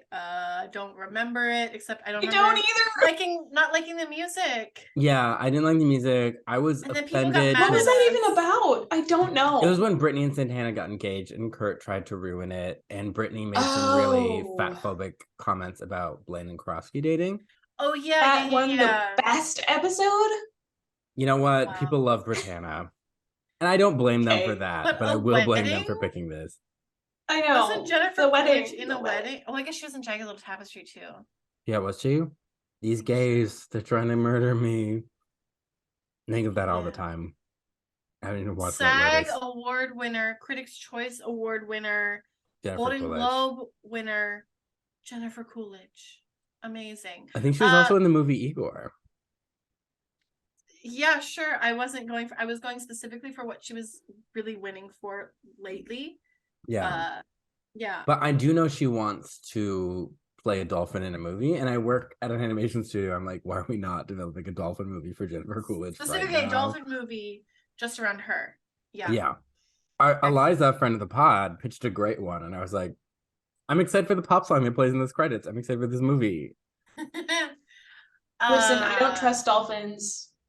Dolphins and are I don't trust orcas either. dolphins are kind of shady. They did Yeah. help Arian in Greek mythology, and I think Apollo made them or something. So I was gonna say I fully believe that dolphins and orcas are 100% as intelligent as humans, but we don't understand them, and I don't trust them because of this. I think people have had sex with dolphins. Yes. Yeah. There were That's a thing. scientists that like basically jacked off the dolphins. In the 70s, that was like It a was whole a test experiment for thing. something. But I mean, No, SeaWorld it was jacks. There was them a off all the woman who time. lived like in a house with dolphins, and they were trying to teach the dolphins English, because why would we as humans try to learn dolphin language? We have to teach them English. But they found out that they were unmotivated, but in like very basically like scatterbrained until They needed a got good orgasm. yeah exactly. That really clears So my she brain. would just like jack up the dolphins, and then they would be focused. Like, You know I was what? gonna say I love that, but I don't. I don't. No. I don't hate it either. I think I get it. I think I get how she got to that. It makes conclusion. like there was so much like negativity around this idea that it actually happened, but it sort of doesn't. Strange. It's strange. It is. Yeah. I'm not saying I would personally do it. I'm not saying I'm like yes 100%. No one was asking. But what I'm saying is, it's giving Puritan. It's giving like the way everyone's reacting is a little like, well, she I just still don't know, like, she why are wasn't we doing trying to this teach for them her English? own enjoyment. She was doing it because she thought it got resolved. She was a scientist, so she was trying to get to the science part. So I get why there's an ethical gray area there. I'm not saying, oh yeah, jerk off the dolphins. I'm just saying people saying that she's like a pervert, like she wasn't. I mean, she wasn't doing this for her own benefit. I mean, You know maybe she what was. the but- Gleebooties really wanted to hear was our opinion on jacking off dolphins. Listen. That's absolutely what they wanted to hear. They That's what they are tuned in for. extremely intelligent. They waited to the very end. Congratulations to the Gleebooties who stuck around for that Stressful. conversation. That, you know what, I decided I didn't want to share my story because I don't want to be part of that conversation. Cullen, don't spit out your Bye, wine. Cullen. Goodbye. Goodbye. Goodbye. I'm gonna have some more wine. Oh, I'm about to finish my glass. Oh, absolutely. So you're on what? Glass two now. Yeah. And that's what I halfway thought. through the bottle. Fourth glass. How much do you have left in the bottle? One glass. Nice. This stuff is so good. I love this. This is my favorite. The Pinot Noir also very good, but this one is just. Cullen almost spit wine all over himself, so he had to excuse himself from the podcast. He didn't even hear that. Hi, I got a cookie. I'm alive. Welcome back. I started laughing right as I was drinking, and it was going up my nose. I was Oh like, man. there was one where I was like, "Is this how I die?" No, not before you Most finish of the time I the have that Gleekies. moment in the hospital, but okay. Yeah, I was like, if I die from being drunk and laughing about dolphin masturbation on the Glee podcast, you know what? He died as he lived. I would hate that mainly because people would use it to say some kind of Glee curse bullshit. Oh, someone did a review video of like, I watched the Glee documentary, so you Did don't they? have to. Ooh. And so I want to watch that. Just to Oh, see. okay. Brilliant business You haven't watched model. it yet, though. Yeah, sacrifice a tiny bit of your ethics to save everyone else's. Like Yeah. Jesus, yeah. Like seriously, that good on that person. Yeah. Our next is Worst Season 6 episode. Hi, Gleebooties. My name is Katie Little, and I was on Season 6, Episode 9, Child Star. I was technically on Season 3, Episode 20, Props, but as Cullen put it, the Zoom gods decided otherwise. I am honored to announce the nominees for Worst Season 6 Episode. And the nominees are Transitioning, Child Star, The Rise and Fall of Sue Sylvester, and 2009. And the winner is Child Star. Having watched this episode, I wholeheartedly agree with the results. So congratulations to the best of the worst. The other 3 episodes tied for first runner-up. Thank you for making me a part of this. I hope you are all having fun and enjoying some wine tonight. We know I certainly am. Almost a whole bottle. That's the goal. So close. Alyssa's way closer than we are. Maybe you know what? Maybe she's. I on only the have drink 2 the whole glasses glass left. thing. Oh, Yeah. I have like my glass, and I got like I have maybe like a glass left. 2 glass. You can't see it. It's blurry. You can't see it. It's like a glass and a half. I gotta catch up. Hold on. But yeah, Child Star was the one I was thinking of. And I think of what is the episode of Season 6 that gave the series overall worst episode a run for its money.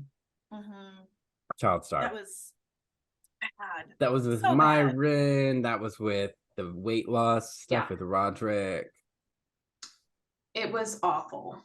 That was also where, I'm sorry, I will never learn that man's name. Where he Spencer. was like, sure. Where he was like, you know, you're not being a team player because you're not losing weight. And then Roderick's like, I'm gonna eat healthy now. And it's like, what does that have to do with being a team player? Nothing.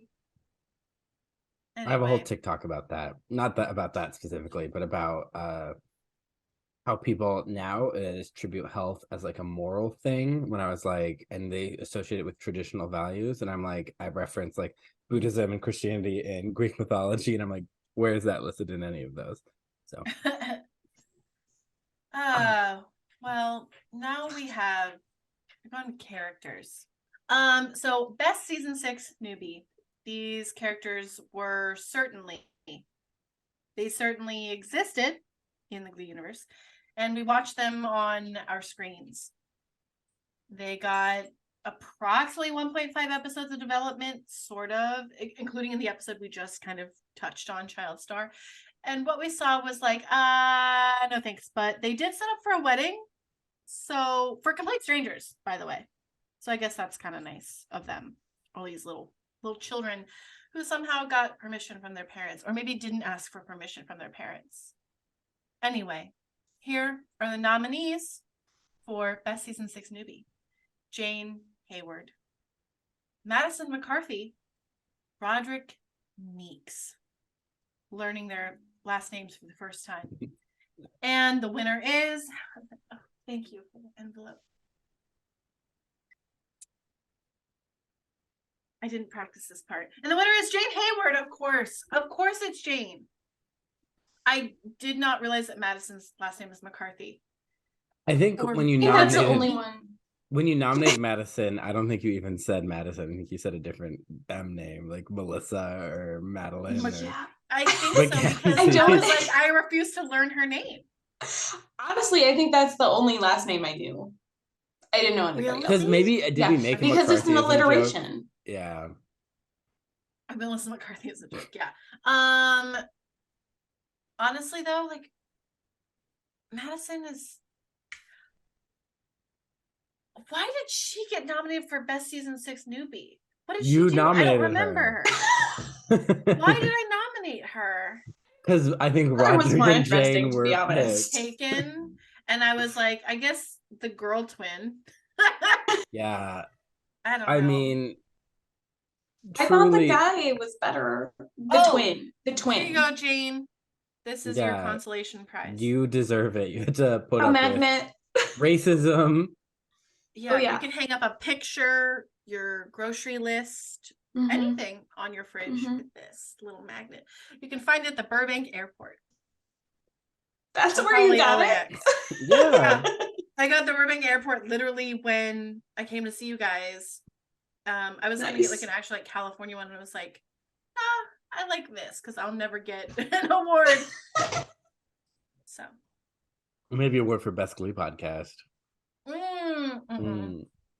no. All right. Our next category is most underserved new direction, because now we have the whole story and we know who got the short end of the stick. Hi, Gleebooties. I'm Connor, and I was on seasons 2 and 3's episodes Night of Neglect and Pot of Gold. Here are the nominees for most undeserved new direction. Not the band, the category. We have Rory Flanagan, Tina Cohen-Chang, and Unique Adam. And let me look in my envelope here. The winner is Tina Cohen-Chang. Wow. Whew. Emotional. Lots of things coming to mind. Tina, do you want to come up here and thank everyone who came before you? Like Tina Belcher? I guess that's just alphabetically, but afterwards categorically. But anyways, enjoy the rest of the Gleeisms. Iconic. Listen, the Callaghan's really came out for this award show, and I cannot thank that entire family enough. This was great. I loved the Tina Belcher reference. Yeah. Also, yeah, Tina Cohen-Chang, most underserved, abused, if I'm going to be honest. Yeah. Again, them trying to treat us like Jenna Ushkowitz wasn't that good at singing. Lies. Really? Propaganda. Lies. Deceit. Lies. You know what? Also, give that woman a trampoline and a dance sequence. She'll kill it. I've been seeing her on TikTok and Instagram. Oh, yeah, she's so good. And she I had was a like, baby. I gotta get one of those. That looks like so much fun. Like such a fun way to exercise. I want to do that. Jenna Ushkowitz is literally an idol. How dare they try to trick me into thinking that she's not a good singer, or that she, for some reason she doesn't deserve the spot. I'm fine. I'm not. Are you sure? Are you okay? I'm not. Okay. Just gotta get that off your chest there. Yep. You're gonna fan yourself. I'm gonna fan myself. I'm getting hot. I'm angry, and I'm a little toasty from the wine. Our next Princess category Coppola wine. for Coppola. Our next category is worst season. All seasons is an option because Yeah. you know there's an entire show to go through. Hello, Gleebooties. My name is Rex, fellow Gleebooty and hardcore Gleek. The nominees for worst season of Glee are season 4, season 5, and season 6. And the winner is dun da da, season 5, which should come as no surprise, especially if you have watched the latter half of the season. I mean, who wants to see Kurt and Blaine lounging around an apartment all day? I'd had rather them stay in the high school setting, but you can't take back time, so it is what it is. Thank you so much for presenting. Also, yeah. At first I was like, oh, that is a 100%. surprise. I thought it was gonna be season 6, but that's a good point. No, 5 is worse than Like 6, it hands is. down. I forgot. It was 6 is off the wall, but 5 just sort of like melted in refuse. It was not good. 6 at least had a good premise. It Right. failed to really deliver on it, but it was a good premise. There's some 5 bones. didn't have a premise. Mm-mm. And we can't entirely blame them for that. Right. But I mean, we can. I 100% blame them. There's- like there if your entire season doesn't have a premise. Like, yeah, I think it's like a combo of, okay, there were factors, but you should have gone with something instead of like switching Mhm. premises Right. halfway through, you know. Yeah. It just, those were, I mean, we got 2 season 5 eps nominated for worst episode of all time. That's true. All right. 2 is better than 1 is an iconic song by Boys Like Girls and Taylor Swift, and it may not appear in Glee or the Eras Tour, but it was an iconic part of Cullen's high school experience. I had a special dance with Victoria that I would do to it. Duets are an important part of Glee, where the musical and sexual chemistry was often off the charts. Duets fueled this show and gave us some of the best, most iconic performances. Our first nomination is Best Warblers number. Not exactly a duet, but a group setting. Okay, how do I pull up? Yeah.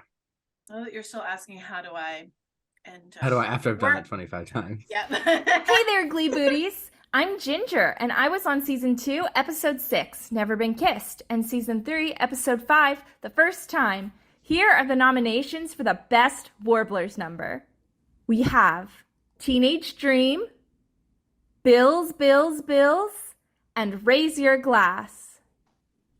And the winner is Teenage Dream, which is my absolute favorite. I literally had this on repeat when I got the Warblers CD after watching Glee, and I will say I think that this is one of the few covers of a song that is better than the original. So I'm super happy about this. All right, you can find me at cerulean_Faye on Instagram, and I was so happy to be on Gleeboot with you all. Yay! Teenage Dream. Iconic. So good. I mean, one of the top 5 most iconic Glee performances, hands down. Yeah, I mean, introduced the world to Darren Criss, not even And just Blaine. to Blaine. Like, and Darren Criss is Golden Globe winner. He's doing things. But yeah, also thank you to Ginger, my former roommate. We obviously live in different states now. But yeah, thank you so much for presenting. I know we love the Warblers and we love Blaine, and this was such an iconic moment. And sometimes I do feel weird when I hear Katy Perry's Teenage Dream. I was like, this isn't right. Yeah, this is a Blaine song. Blaine Anderson wrote this song. Our next category also isn't quite a duet. It's our best trio. A duet plus one. Duet plus one. A throuple. 3, as Brittany would say. Everybody loves counting. Triggered. Hey Gleebooties! I'm Paige, and I was supposed to be on season 5, episode 10, Trio, but my plane had different plans. Here are the nominees for Best Trio. First up, we have Love Song by Quinn, Santana, and Rachel. Second, we have Landslide by Holly, Santana, and Brittany. And third, we have Toxic from season 5 by Quinn, Santana, and Brittany. And the winner is Toxic from season 5 by Quinn, Santana, and Brittany. This year was my first year as a new teacher, and I'm a middle and high school band director, which includes the marching band. And this year, our halftime show included Toxic. So shout out to any of those band geeks out there. That would be a fun song to hear, band. Iconic. Love that. Also though, hopefully you took a video and we can watch it because that sounds amazing. Also a season 5 winner for something that's not worst something, Yeah. The Holy Trinity came back, fixed Will Schuster's mistake. It was 100% better than the first round. Absolutely. So good. I mean, those harmonies just butter. It was really good. And it's less weird because they're like not high school students They're anymore. adults, Yes. but they're in their high Yeah. school cheerleading costume, but they're also like 30 IRL, so it all But balances like, out. it all balances out in the end. Yeah, and thank you, Paige. We would love to have you on for Mhm. Trio. So I'm glad we got to have you part of the podcast. Yeah, the final part of the trio. Our next category is Best Friendship Duet. Hi, Gleebooties. We're Emily and Lauren of Gleekies, and we were on Season 5, Episode 11, City of Angels. And here are the nominees for Best Friendship Duet. I Feel Pretty / Unpretty by Quinn and Rachel, River Deep Mountain High by Mercedes and Santana, and Blow Me One Last Kiss by Unique and Marley. And the winner is River Deep Mountain High by Mercedes and Santana. If you're interested in hearing more about us, we are available on all streaming platforms at Gleekies. You can find us on Instagram at Gleekies Podcast, and you can also follow our new book podcast, fanficphilia_pod. Ooh, Gleekies is coming out with another podcast. We love that. Definitely check them out. So fun to have them on. Thank you for participating and being a part of the Gleekies. Also, though, again, 3 great nominations. Yeah. I would have been happy with any winner. All so good. And actually, I forgot about Blow Me One Last Kiss. Because as soon as I was like, wait a second. And then I was like, oh, that's right. Unique and Marley. I love that one. That one is so good. Also, another top friendship of the show. Yes. I don't Yeah, want to actual friends, reiterate yeah. it. So good. Yeah, I'm getting to the point though where with the amount of wine I've had, I'm like, wait, what was the first nominee? And that was literally the one I picked. Oh yeah, that's such a good one. Good job, Cullen. Yeah. I Feel Pretty, I'm Pretty. I love that one. Again, another one of those songs that amplifies both of those songs. Yeah, both of It's those. something beautiful. Yeah. Yeah, all 3 of those great nominations. Great job, Good us. job, us. Jinx. I know people were upset with some of our nomination choices, and that was bound to happen. Should we explain how we did that? I don't know if we did. Let's explain. Cullen remembers everything about the show. Alyssa and I were like, Yeah, no. So I don't did remember I did shit. most of my nominations, and I linked all of the resources I used to help me for Alyssa, just in case. And Thank you, Hannah. I appreciated it. Whatever she didn't take for different categories, like, okay, I'll find something in between that. So I mean, haphazard. I think I was the last person to actually nominate things. Yeah.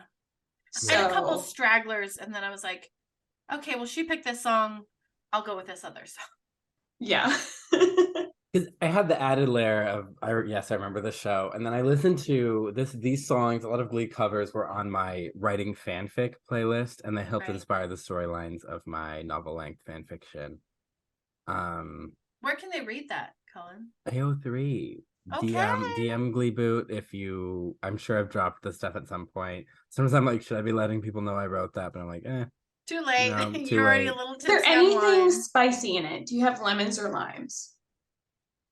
All the citrus. There is a threesome. I don't know. There's some spicy stuff. Ooh. All right. It doesn't get explicit. Okay. I don't Okay. think I'm ever describing someone's penis. Like I All right. think it So- could comfortably air on the CW. You Is know, it like that's- okay, so it's like a fade to black sort of thing? Yeah, like, or it describes it, but it describes like the feelings, not the Yes. and Yes.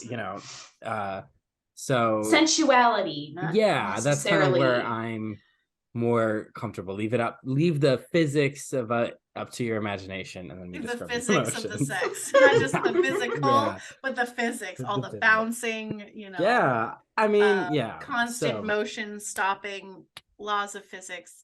I took Yeah. physics in high school, but I don't remember any of it. I don't know if I Physics did. as applied to sexual intercourse. Yeah.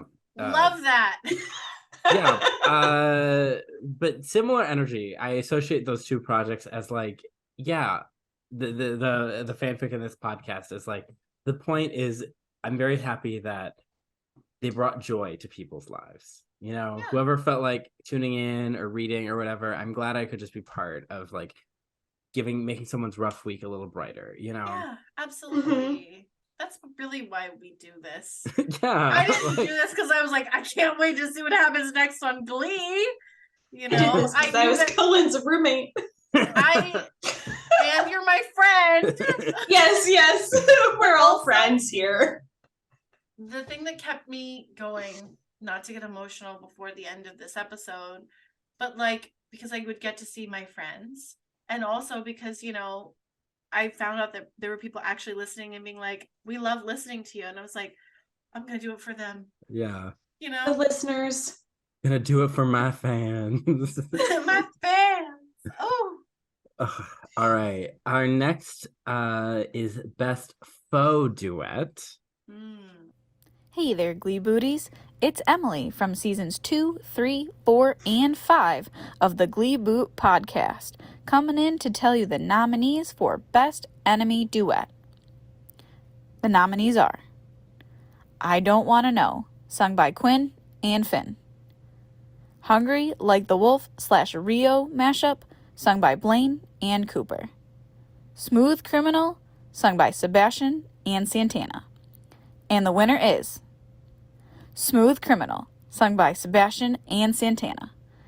And I feel like, personally, you could call me a dumb bitch if I disagreed with that choice. The clear winner. We love Amazing. Amazing. I don't even know how many times she appears on this show. I was like, Emily, I think it'd be funny if, because we made you come back so many times, I think she is our Julia might be close, or they might be tied. I was like, but like, you repeat, it'd be so fun if we had you keep doing nominations. And she's correct though. Smooth Criminal is the right choice. I remember when Allyssa nominated that, I was like, pick anything else. Yeah, we should have just changed it and been like, actually no, it's just Smooth Criminal. Pick a letter, you know. Yeah. Because I almost I considered Take Me or Leave Me with Rachel and Mercedes. But the thing is, they were like friends. Yeah. It was, so I was like, I guess I don't want to know. Off? It was supposed to be a diva off, and then they're like, we're friends. And Sue was like, where's the hate? And we were like, this had potential to be a really interesting scene, but they did it weird. Yeah. Most of the podcast. Yeah. I just really love the Rio mashup. That's why I picked it. Honestly, also, that was one of the better episodes of the whole series. Like, very watchable, very normal kind of episode. Featuring. If I didn't pick Smooth the Criminal, I would have picked that one. It was like on my list. I think we had typed that, and the thing was like, okay, how about you take that? I'll take this one. Yes. My wine bottle is empty. And that's why you were sniffing it to double check? Yeah. That's logical. Yeah, like a dog. That's my strongest scent. Sorry, sense. I'm like Karen. I have a fifth sense. I mean, your smell is your strongest scent. Yeah, exactly. Love that. But I mean, we all know that like Smooth Criminal better than the original. Like such an iconic. So much sexual tension between a gay and a lesbian. Really good. and two celloists. They're all everyone was about to have sex if they weren't careful. Yeah. Iconic. And the underboob and the oof. The physics of that, I don't understand, but I love it anyway. An iconic Glee moment. I think that would probably, Smooth Criminal would probably make it into the top 5 most iconic Glee songs. Absolutely. Because it's like, I know Don't Stop Believing, Teenage Dream, Smooth Criminal, and I have the feeling that the two cellos people really make that, like, not that Sebastian and Santana weren't great together, but that adds another level to it. Yeah, it like elevates the intensity. And the choreography too of them like running between the chairs. The bottle's empty. It's empty. This is my last glass. Okay. I only got 3 glasses out of my bottle. Francis. Okay, maybe your glass is slightly larger than mine. Again, I only saw the end once. Yeah, that's true. You only started counting after what, like after 5 or 6 little splashes to top myself off. Oh, I'm so excited for this next one. All right, which is Best Love Duet. Yeah. Hi Gleebooties, it's me, Daniel, your favorite Rachel Berry impersonator, and here are the nominees for Best Love Duet. 1,000 Miles by San and Rachel Berry. Faithfully by Finn and Rachel Berry. And Total Eclipse of the Heart by Rachel Berry, Finn, Jesse, and Puck. And the winner is... me, Rachel Berry, and Finn and Jesse and Puck with Total Eclipse of the Heart. Oh my god. I don't even know what to say. I just want to thank myself, Rachel Berry, because without my talent, I couldn't do it. And I also want to thank Barbra Streisand's nose.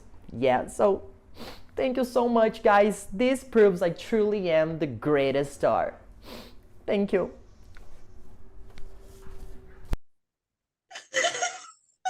Absolutely iconic. That So good. fringe reveal. Fringe reveal. Love. Absolutely. Thank you so much for participating. That literally made my life. Here's a magnet. His You have to share- content is so good. He has Rachel Berry down, and even Lee Michelle has duetted him, I think, on TikTok with like, yeah, that's amazing. You know, like so funny. And I was so glad to have him as part of the podcast because he was like, oh, have me as a guest. And I think we had already had people scheduled, but I was like, he needs to be a part of this. And yes, I love that Rachel Berry was in every Love Duet nomination. So that was the perfect person for that presentation. Yeah. Thank you so much for doing that. Mm-hmm. Yes. So great. And Total Eclipse of the Heart, getting nominated on a technicality and sweeping anyway. Love it. Yeah. I mean, see here, I love the Glee 1,000 Miles cover. You know, I played it at my reception. But I get Sam Chill isn't people's favorite ship. Wasn't mine either, you know. I was like, how much wine have you had? Yeah.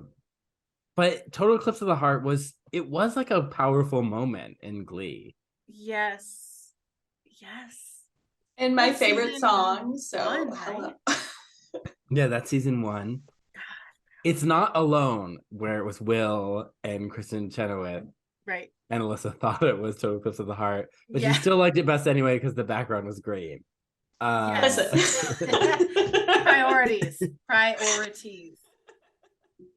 Did you do Total Eclipse of the Heart at karaoke a couple months ago? Yes. Yes, I did. It's a great song. It's an iconic song.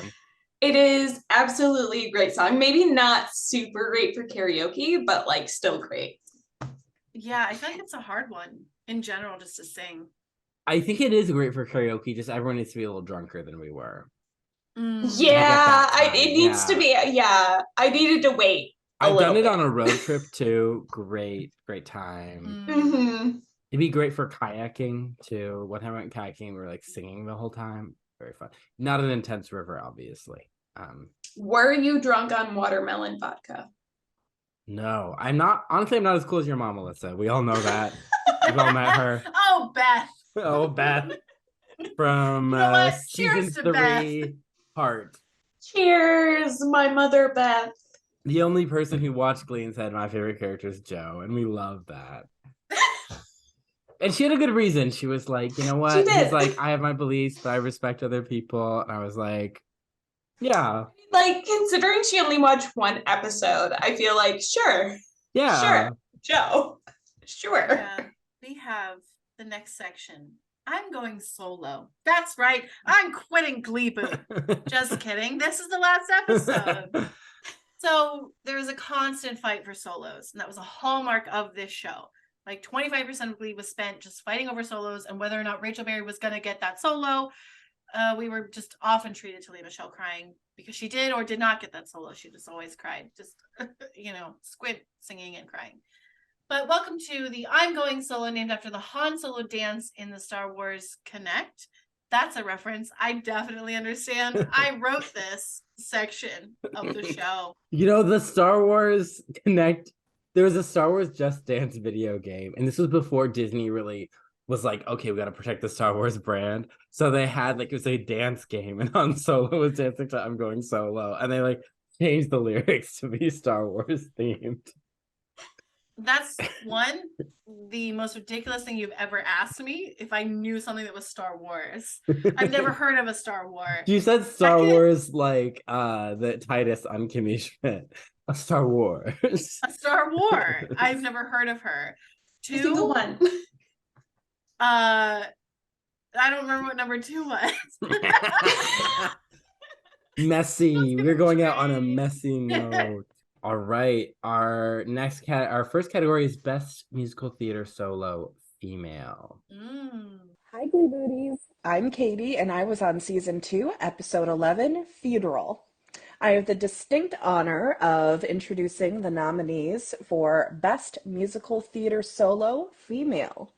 Here we go, and the nominees are, oh God, Don't Rain on My Parade, Rachel. And I Am Telling You, Mercedes. Don't Rain on My Parade, Santana.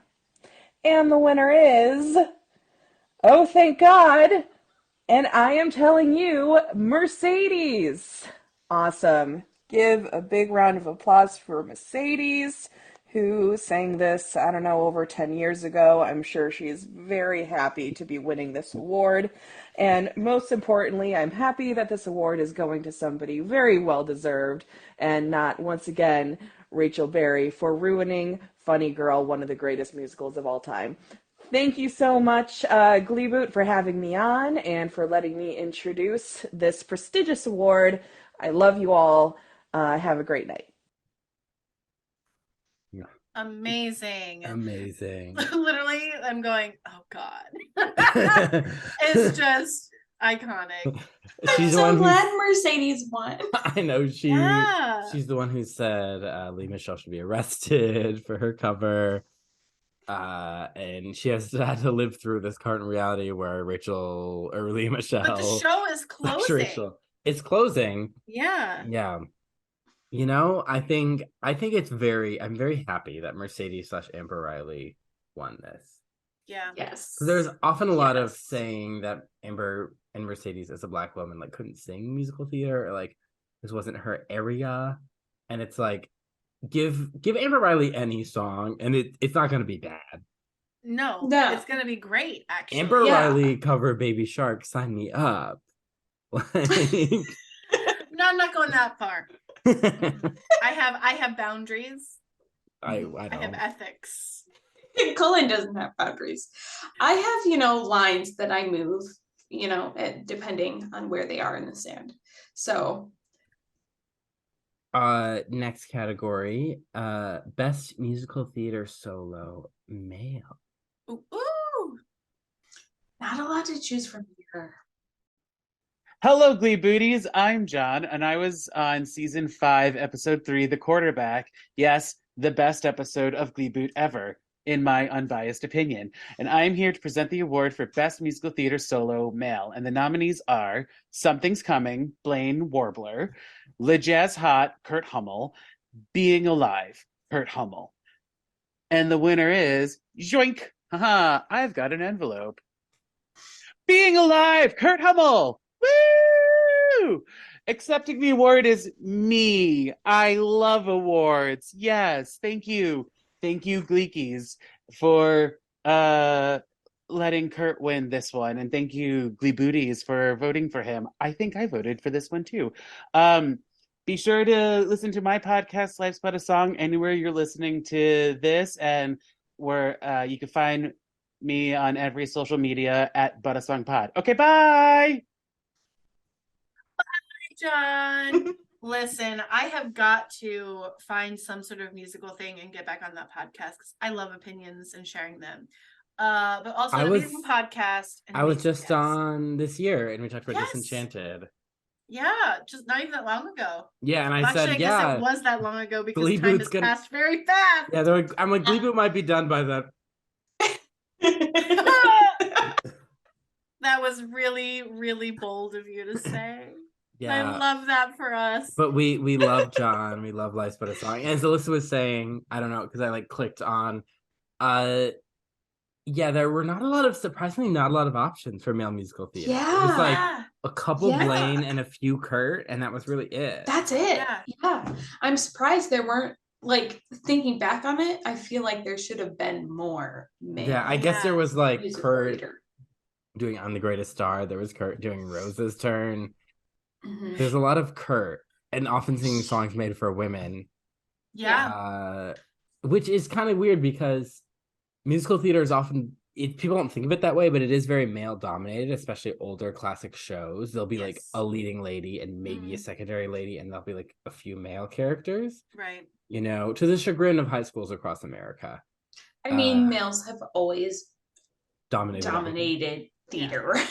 not because Everything. they deserve to, but just No, but that's just because you know of the the traditions of patriarchy. theater, Yeah. yes, and the patriarchy mixed together, and that just pervades. And Mm-hmm. You know, one of so my that's why Ms. Mojo should check herself, thinking that only Mrs. watch Broadway themed top 10 videos. Okay. Ms. Mojo, we're coming for you. We know you had a great interview with Tom Holland that one time, but still. That one time. Yeah, Tom Holland was like obsessed with, oh my gosh, you're Watch Mojo or something. Yeah. That's cute. Yeah. That's such a, is he a Gen Z? I think he's a Gen Z. Yeah. I think so. Yeah. I was scrolling through Facebook and people were like, we love Tom I'm Holland. sorry, are you a boomer? I know. Whenever I'm on Facebook, I'm like, I would rather. Why am I here? I would rather be doing anything else. Why am I doing this? And then it was someone posted, or like, you know how Facebook now is like, we're just going to suggest random accounts to you that you don't follow, you're not a part of. We just like suggest their content. And it was like, oh, we love Tom Holland. There's a picture of him. There's a couple of pictures. He's taking off a wetsuit. And one was like V cut, like we're about to see. And I was like, I didn't ask on Facebook, you know, the place where my mom follows me. Not that I reposted this, but like to see like Tom Holland almost naked. And I don't think he asked for that either. Like it was not, he was not posing for it. It was like someone took it on set. And I was like, I know he's like an adult now. He's not a child, but I'm pretty sure I'm older than him. But still, he's a person. Yeah, I was like, this isn't. Yeah, like, this isn't. yeah. No, yeah. Mm-mm. Should have reported it, but I was on Facebook, so I was like, yeah, scroll away. They're not going to do anything about it. Yeah, just go No. put it in the metaverse. Our next category is worst solo. Oh. Booties. This is Derek. I was on season 5, episode 8, the previously unaired Christmas special, and here are the nominees for worst solo. I'm the Greatest Star by Rachel, Thong Song by Will, and Ain't That America by Kurt. And the winner is Thong Song by Will. Yeah, that was a rigged nomination. Who else could it be? As soon as Think you of put Will anything else Schuster won. in worst anything, he just wins. Yeah. That was But so also, bad.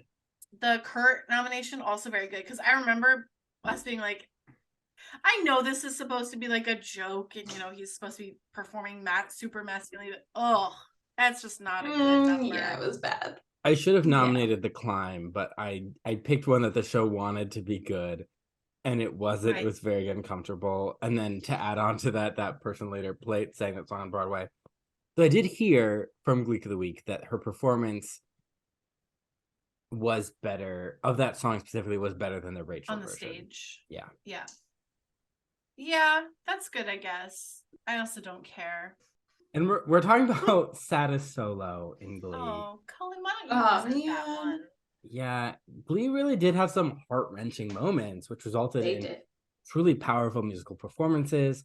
We honor those powerful performances today. Here are the nominees for saddest solo. Cough Syrup by Blaine. Make You Feel My Love by Rachel. If I Were a Boy, Unique. And the winner is Make You Feel My Love by Rachel. Yeah, all three are really Great intense. performances, powerful. Yeah. I don't Powerful moments for the remember. show.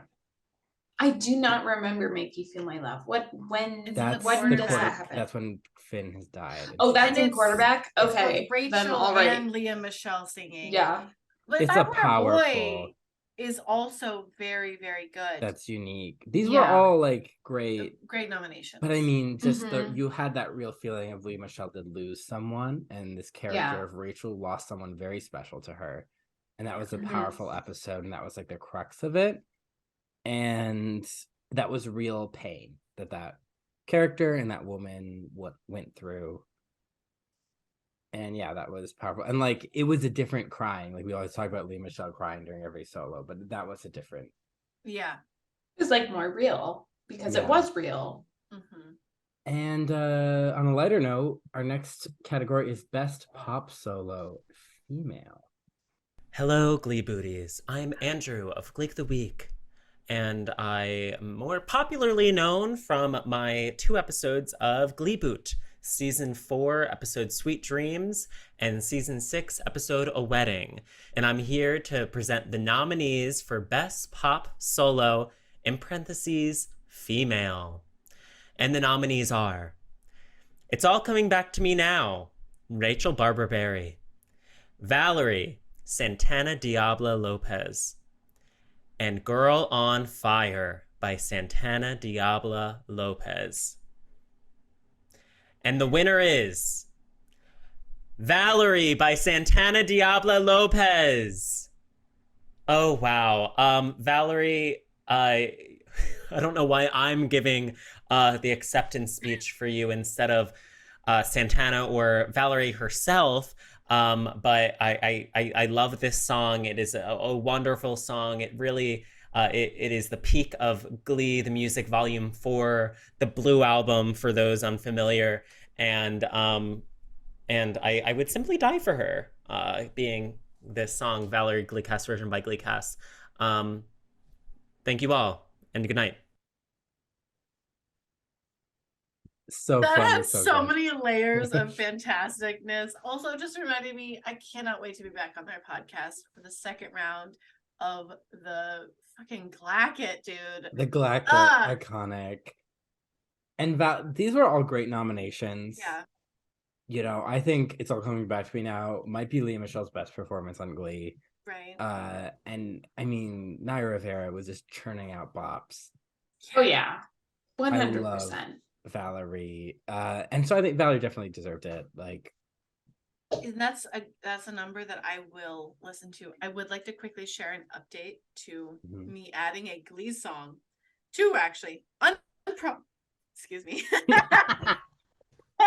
I was covering a burp as you said that, so wow. Unprompted, all of a sudden I was like, I'm gonna listen to, what was his name? He disappeared randomly. Adam Lambert. What was his character? Elliot. Elliot. Okay. Yeah. Elliot. I was also thinking of Adam Lambert's name too, to be honest. But I randomly was like, I want to listen to that rock song they sang, the I Believe in a Thing Called Love. That was a good one. Thank you. And then I was like, oh, Marry the Night. So I added those to my Glee songs I would actually listen to podcast. I need to be stopped. I finished my wine. Okay, Allyssa, yeah, this is the end of mine. Hold on. Yeah, I'm almost done with All my right. bottle. You know, the next category is Best Pop Solo Male. Done. Alyssa finished her wine. This is not a chugging wine. I finished the wine. Not that each wine is Hi, chugging wine, but this is definitely not. Gleebooties. It's Oh. Allyssa. Let me start it again. Hi, Gleebooties. It's Allison of the Gleek of the Week podcast. And I was on seasons 4 and 6, episodes Sweet Dreams and A Wedding of the beautiful Gleeboot podcast. And I'm very excited to share the nominees for Best Pop Solo of the male variety. They're all Blolos. To absolutely no one's surprise, we have Somewhere Only We Know by Blaine. It's Not Right, But It's Okay by Blaine. And Fighter, also by Blaine. I love all of these songs. I ride or die for all of these songs. Fighter, I famously chose on our Glacademy over So Emotional, the Pezberry duet. And every single one of our listeners was angry with me, and they will never forgive me. But I want to move past it, and I want to talk about the winner of this category. The winner of Best Pop Solo Male is Somewhere Only We Know by Blaine, or Somewhere We Go Sometimes as I lovingly refer to it as. My favorite song on Glee, what I think is going to win the Glacademy. If you don't know what that is, check out Gleek of the Week podcast. Gleeboot, I love you. Big kiss, big kiss. Mwah. We love you both.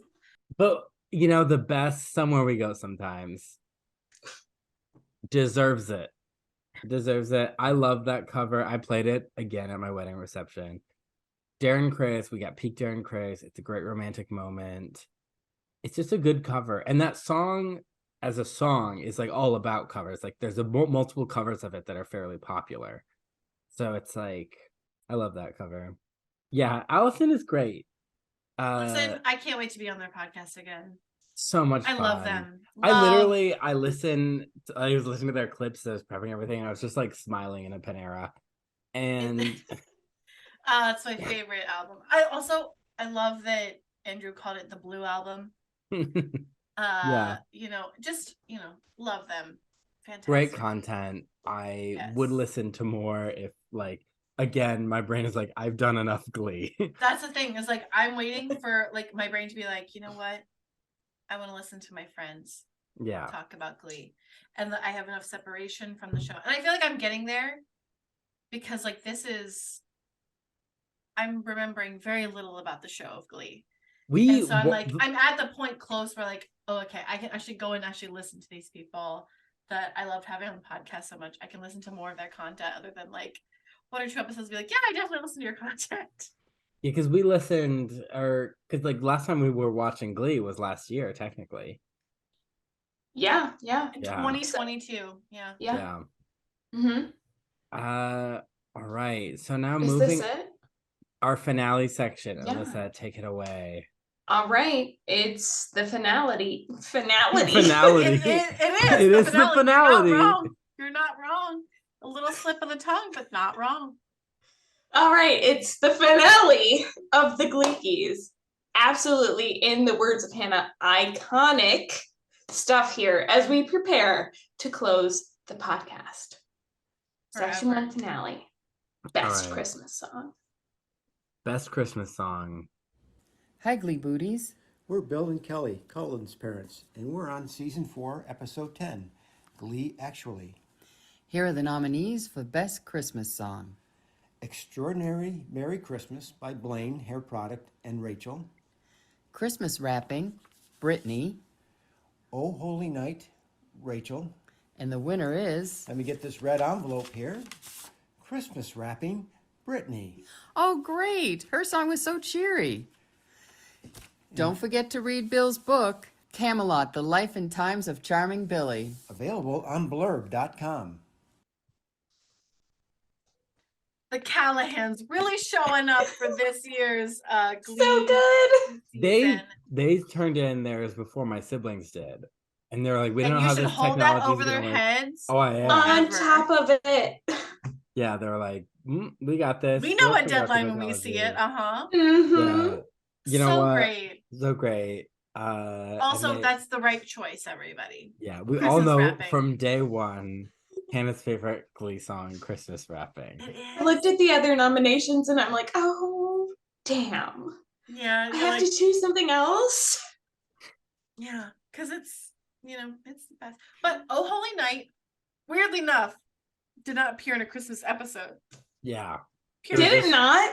Oh my god! Remember Rachel was like, "Oh, I'm gonna sing an encore as a freshman student." Okay, and we're like, I just nominate a song that's not even in the Christmas episode. It's on the Christmas album. It's on the first one. Okay. It's just the episode right before, right? It's so weird. Yeah. It I just remember Chidera being like, Whoopi? Oh my gosh, Whoopi, should I sing another?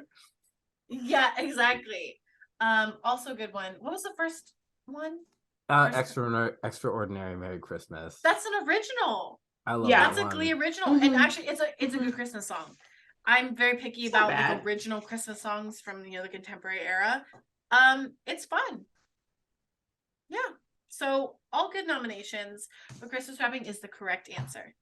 Mm-hmm. Yeah. No. And as my mom said, it was so cheery. It is so It cheery. is. It is cheery. And honestly, literally like one of the last lines of the song is a very happy ending. how can that be cheery? Even though they're talking about sex, but it's cheery. You know? Our next category is Best Glee Season. Ooh. Hi, Gleebooties. I'm Kyle, and I was a guest on Season 2's The Rocky Horror Glee Project and Season 6's The Hurt Locker Part 1. Here are the nominees for Best Season. Season 1. Season 2. Season 3. Season 4. And Season 6. And the winner is...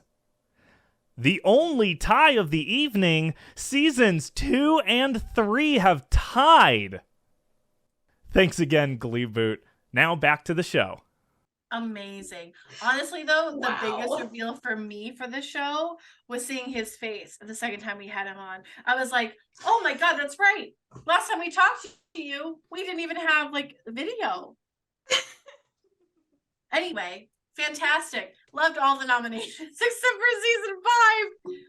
That was great. Well delivered. Also Thank you, seasons 2 and Kyle. 3. Yes, thank you, Kyle. And also I need to come up with a couple horror movies that I want to talk about, and I will be hitting you up. Because again, I love opinions and sharing them. But 2 and also, 3 are the best ones. Like we know that. we competed, Allyssa and I versus you on Life's But a Song. I still think Allyssa and I were right. Season 3 is the better season. I think so. But I mean, but if I think about it, like, oh, I like this moment, it's like, oh, that's season 2. But I like this moment at season 3. It's like, I feel like there's like a good argument for both. Yes. Yeah, I think that's a good way to put it. Absolutely. Yeah, like, because when someone says, oh, season 3 is the best season, I'm not like, you're insane. Oh my God.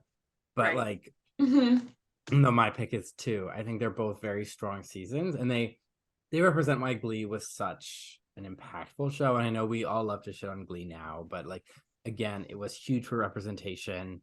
Yeah. It was just in a very transitional era of TV to what the expectations of a show were when it started were different than when it ended, you know, and again, the representation wasn't always perfect. It wasn't always great, but it was offering a pretty revolutionary representation and pretty much like new storylines, highlighting new characters, and I think experiences that people either did not have experiences with, or that they just like did not care to seek out, but because they liked the show, they were introduced to them. Like we talked about, like, if Glee didn't exist, would we have codified gay marriage now? But would we have passed that bill multiple years ago, you know? Yeah, I mean, I think overall Glee's impact was net positive. Yeah. There's some shitty moments, there's some shitty messaging, there's some biphobia and fat phobia. Yeah. Like overall as a show, in context of like making a mark on like the way that the world works socially, positive. Yeah. Actual writing, maybe negative. Yeah. And like, I also want to reiterate something we started talking about for like the last 2 seasons, I think, is that like we were so exhausted by watching Glee that we were so in the thick of it that we're like, oh my God, this show. But like, honestly, having guests on that were just coming on for like 1 or 2 episodes at a time was actually very refreshing and a good reminder that like there is a lot to love about the show. There's a lot of impact the show had, especially like I keep coming back to the transitioning episode where like I think we nominated for like one of the worst episodes because it was bananas. It was such a weird episode. But like after that episode, I was like, I'm just so bitter about having to watch Glee week to week that I can't see that like the show is actually trying to do something good. And I'm just so focused in the mire of it. So I want to reiterate again that like, again, after, I mean, it's been a year, it's been multiple months now since we've seen a single episode. And it's like, I can now, going through these different categories, or be reminded of like, there's a lot of really positive things about the show. And if I ever am to see Ryan Murphy here in Indianapolis, I will tip my hat. I will not flip him off. Wow, that's some character development. Gross. Yeah, I mean, hey. Listen. Actually, no. I actually may still flip him off because American Horror Story was just like, ugh, Maybe consistency. like whether or not I I'm flip you just off. I'm imagining Hannah walking down the street in Indianapolis and flipping off random people that just sort of kind of look like Ryan all Murphy. gay men, all Yeah. white gay men being like, "Fuck it." Oh, you're not Ryan Murphy. Never mind. Sorry. My bad. Yeah, no, but again, just like there is a lot of good about the show. And who was it that said they can't wait for us to watch it again? If I were to ever do that and make a podcast about it, I can't promise that I would be nicer, but it is good to have those reminders that like there's a lot of good impact here. Yeah. They tried to do something good, and now I can actually honor that now that I've had some Space. therapy, some space. I actually haven't had a single piece of therapy. Good on that. But on that, please hire us for the Glee Boot. Absolutely. Yeah, if we're rebooting Hire the us for show, therapy. again, we have an entire yes, we would like benefits with mental health counseling, but we will happily help write your show. Ding. Also, shout out to Save the Cat. I saw in the background of Kyle's video. Saw that book. I think her next one is a video as well. Best late episodes. So seasons 4 through 6. Hello, Gleebooties. Stephen here, long-time Gleek and long-time Gleebooty. And I'm here today to announce the nominees and the winner of the Gleekie for Best Late Season Episode. The nominees are Guilty Pleasures Season 4, Thanksgiving Season 4, and The Quarterback Season 5. And the winner is The Quarterback Season 5. Congratulations, The Quarterback. I'm sure you will all agree this was one of the most emotional episodes of Glee ever produced and a worthy winner of this award. Back to you, Gleeboot. Thank you so much for presenting. I'm presuming from across the pond somewhere. Can I just say that we've had an international audience? I love that. Yeah. I love the bow tie. The bow tie makes So it dapper. Fabulous. absolutely amazing. There's no reason for me to put this on. You killed it tonight. Yeah. With the bow tie. Also, thank you so much for participating. Thank you for listening. For being like one of our top Glee booties from the beginning, Yes, absolutely. We really appreciate the support. And also, again, really good nominees. The Quarterback, again, I think it's stacked against us because it's real life and in the actual series, so emotional. It's a powerful tribute. Yeah. And I think it's well done. Yeah, it well is. done. They really did a good job with it, which is, Very tasteful. Yeah. It's not something you can say often with Glee, but that episode, they did well. Yeah, absolutely. Absolutely. So a worthy winner for sure. Time for our final Is this the category last? of the evening. Our final Wow. Gleekie. Wow. I don't know if you can even hear me clapping. 0 wines left. 0. All the wines are gone. Francis Ford Coppola, thank you so much for not sponsoring this episode, but kind of sponsoring this episode of Gleeboot. If you are of drinking age in the United States of America, please pick up a bottle of this fantastic wine. It's Pinot Noir. Cullen had. What would you rate it? 10 out of 10. It's really good. Pinot Noir. 10 out of 10? You didn't even think about it. How much wine do you drink again? A whole bottle. The Claret that Allyssa and I have, it is a black label with like this gold netting over. Fabulous. Yeah, look. I got rid of mine. I think I think here it was like $16. It's a great bottle of wine for $16. It's very good. I think it was slightly cheaper at Costco. So there you go. Yeah, it's really good. The rosé is named after Sofia Coppola. It's also very good. And I believe I've had their Chardonnay. But yeah, and you know what's the crazy thing is I don't really like the Godfather movie, but this man makes great wines. And other people think he makes great movies. So, it's we a love win-win. Kirsten Dunst, Sofia Coppola, Marie Antoinette. So Absolutely. And if the fact that we haven't drank an entire bottle during this small in perspective amount of time, isn't good enough for you to try a bottle, then I don't know what it is. It's been about 3 hours, and we each finished a bottle of this. We all finished a bottle of the wine. It's good. By ourselves. It's good. All right, our final category is best early season episode. Best early episode, yeah. Seasons 1 through 3. Hi, Gleebooties.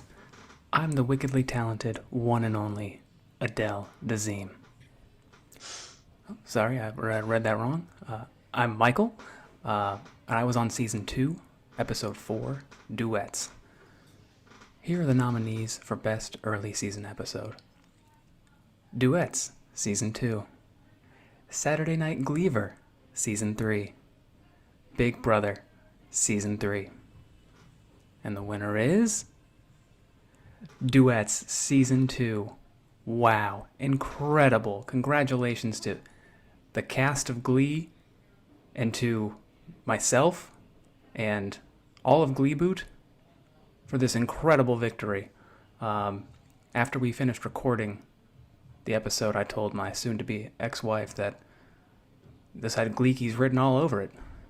She disagreed, and we were divorced 2 months later. I just want to give a shout-out to the whole team over at Gleeboot. I want to give a shout-out to Ryan Murphy. And I just want to plug friendship. It's good. You should have friends. You should be a friend. We need more of that in the world. Thank you so much. Wow, Michael, really coming in clutch with so many great messages. A Way- shout out, a Thank positive you, Michael. shout out to Ryan Murphy. And to friendship, Friendship. And Yeah. that's We really love the it. crux of this podcast. The friends Because we we weren't had doing it. and we made along the way. We started with Yes. friends and we made new friends along the way. So many True. friends, and that's who thought that? Like, I didn't even think about that when we first started the podcast. Like, I would make new friends. Yeah. I consider every guest that came on a new a friend. Yeah. Like Mhm. we met Mhm. each other's friends that we didn't Especially always during know the before. fucking pandemic. We Oh, met yeah. other 100. Glee podcasters like Glee Please, Glee Aggressive, Gleek Gleek of the Mhm. Week. Like- These lovely, funny people that we now have in our lives. John from Life's But a Song. Absolutely. Yeah, it was honestly friendship. Friendship is the real winner of tonight's Gleeky. Give it up for Oh. friendship. Bow, Friendship. bow, bow, bow. Well done. Yeah. But also, yeah. What episode 1? Duets. Really. Okay, duets though. Duets. That was my pick. Really, I think we're the only people that would list those 3 specific episodes as the best as the early season. It would be like Big Brother, Saturday Night Gleaver, but we had fun, Those were the episodes Listen. I had the most fun with. Because Big Oh, Brother, yeah. again, I stand by it. A watchable episode. Big Brother is so good. Beginning to end. So It's a good. good episode. Stands alone. Yeah, I think it does. Mhm. Saturday Night It does. Fever, if you're a lover of disco, I think the Glee versions of the Saturday Night Fever songs are good. Like, they're fun. I'll listen to them, I love disco, and I think I love the If I Can't Have You version by Santana. That I is a think good it's one. better than the Bee Gees, and I actually prefer to listen to that version than the Bee Gees. So, there you have it. But you know what? Duets, iconic early Glee, it was based in the drama of we're having a Glee club, we're having a very realistic assignment. It One of wasn't. only 3, I think. Yeah. And Yeah. it was just, it captured the high school drama element really well and did good work with the characters it had. Mhm. And so sometimes the simple episodes, because Yeah. part of me was like, do I like Nationals? Like that was an iconic, amazing episode, or like Right. the first sectionals, like or regionals, there's so many great episodes, but that The one just first stuck out to me. regionals is also another good episode, I think. Yeah. Mm-hmm. Aside from To Sir with Love. Ooh. Yeah, but I mean, we got Quinn giving birth during Bohemian Yeah. Rhapsody. True. That's Got true. Anyway You Want It, Love and Touch and Squeeze In, Don't Stop Believing Faithfully. I said this on my college radio show that Glee does Journey better than Journey does Journey, and I do stand by that. Yeah, there are actually Glee versions of like anything, any way you want it, and Love and Touch and Squeeze It. I think that's a great mashup. Because I'll hear those songs individually and be like, I want something more. And then that mashup is like, I want them this is together. what I want. Yeah. Exactly. But also the Faithfully, I've listened to the Journey version. I'm like, it's not as good as Finn and Rachel hit. Like it hits quite different. enough. Yeah, and I think Leah Michelle does a really good job belting in that song. And that's just what I want to do during that song when I hear Journey, but I can't. Yeah. You can't belt? Not No, to the I'm wearing a Journey dress. version. I don't need a belt. Gotcha. That was a bad one. Don't laugh at that, please. Don't, Melissa, don't laugh. Don't. Just let's. I did. It already Let's happened. let's I can't make it take linger. back. Let's make it linger so that I feel punished because I deserve that. All right. That's a bad one. You know, too bad I ate the award already, but we have one final award to give out, a Gleeky. Alyssa, get yours Eat your out. magnet? Our award is the Worst Opinions Award. So as you know, we each nominated some category. You know, each nominated item under each category, other than like the season 6, like best episode, worst episode, and like those, because we wanted those to be, you know, from the listeners, because there wasn't an individual ballot. And there wasn't that many of those episodes. Yeah. But I set out like, we're gonna do the Best Opinions Award, but there was a tie, and so there was one loser, so the loser gets the award. I love that. And that loser like me. That loser like me is me. I had the Bitch, least you just popular wanted to give opinion. yourself an award. Bitch. Not I love that. I love that. I started counting. So Hannah and Alyssa are tied with 15 I thought Alyssa wins. won. I thought know, Alyssa because that's why I did swept. this, because you're like, oh, we should do this because I think Alyssa won. We were gonna surprise you with the award because I was like, I'm pretty sure she fucking swept. But Alyssa and Hannah tied with 15, and I only had 12. Yay, Hannah! So it Girl was power. Happy Women's History Month. Yes, we have just made wistery for women. Herstory, yeah. I'm just gonna drink out of the bottle. But it was a tight race. I was like, ooh, and then I was like, wait, you know. But 12 to 15, that's not bad. Yeah. That's pretty close. So pretty equally distributed. But you're the worst. I'm the worst. I got the worst. Loser opinion. like you. You have to sing the whole song now. Sing that class's anthem, baby. You may think that I'm a zero, but hey, everyone you wanna be probably started out like me. You may think that I'm a freak show. I don't care, but hey, give it just a little time. I bet you're gonna change your mind. Na na na na na na na na na. And I just walk away. That's right. Right. 'Cause I know one day you'll be screaming my name. And I'll just look away. That's right. It's right. So Go go ahead. ahead, Hate on me. run your mouth so everyone can hear. Hit me with the worst you got, knock me down. Baby, I don't care. Soon enough they'll figure out you wanna be a loser like me. Yeah, something about washing my car because you're That's a the poor next person. verse. Yeah. I mean, well done. Give it up to Cullen. Worst opinions, but not by far, honestly. And for honestly being a champ singing most of that song. So good. The best rendition of that song, I think. They sing it what, 3 think times? so. 2, I think. Twice. It Okay. felt like 3. That's weird. Yeah. Does anyone? So now it's time for our closing. Oh my god, our closing thoughts. No, I can't. Now I have to pee, but I'm gonna Close hold it in. So I'll go. Do you want me to go first? You have a thing written. I'm Yeah. gonna Yes, go off go. of my blind mind. So like, I can't believe, wow, like we're at the end of Gleeboot. I would like to thank the Academy, but I really want to thank all the presenters, past guests, and most of all the listeners, the Gleebooties. They made doing this silly little podcast so meaningful. I've changed and I've grown a lot over the last 4 years. Technically, we're 3 months shy of 4 years, but who knows when this episode comes out.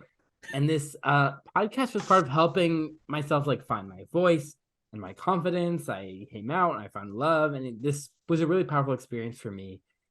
And making a difference by brightening up your commutes, your laundry days, and whenever you listen to your podcast, knowing that what I was doing was giving a little joy to people. I needed that over these past 4 years. And it means a lot to me and to all of us.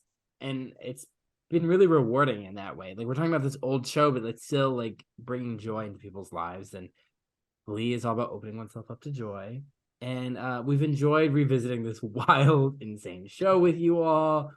In the height of the Glenaissance, it was like the 10-year anniversary. There's a lot of Glee content coming out.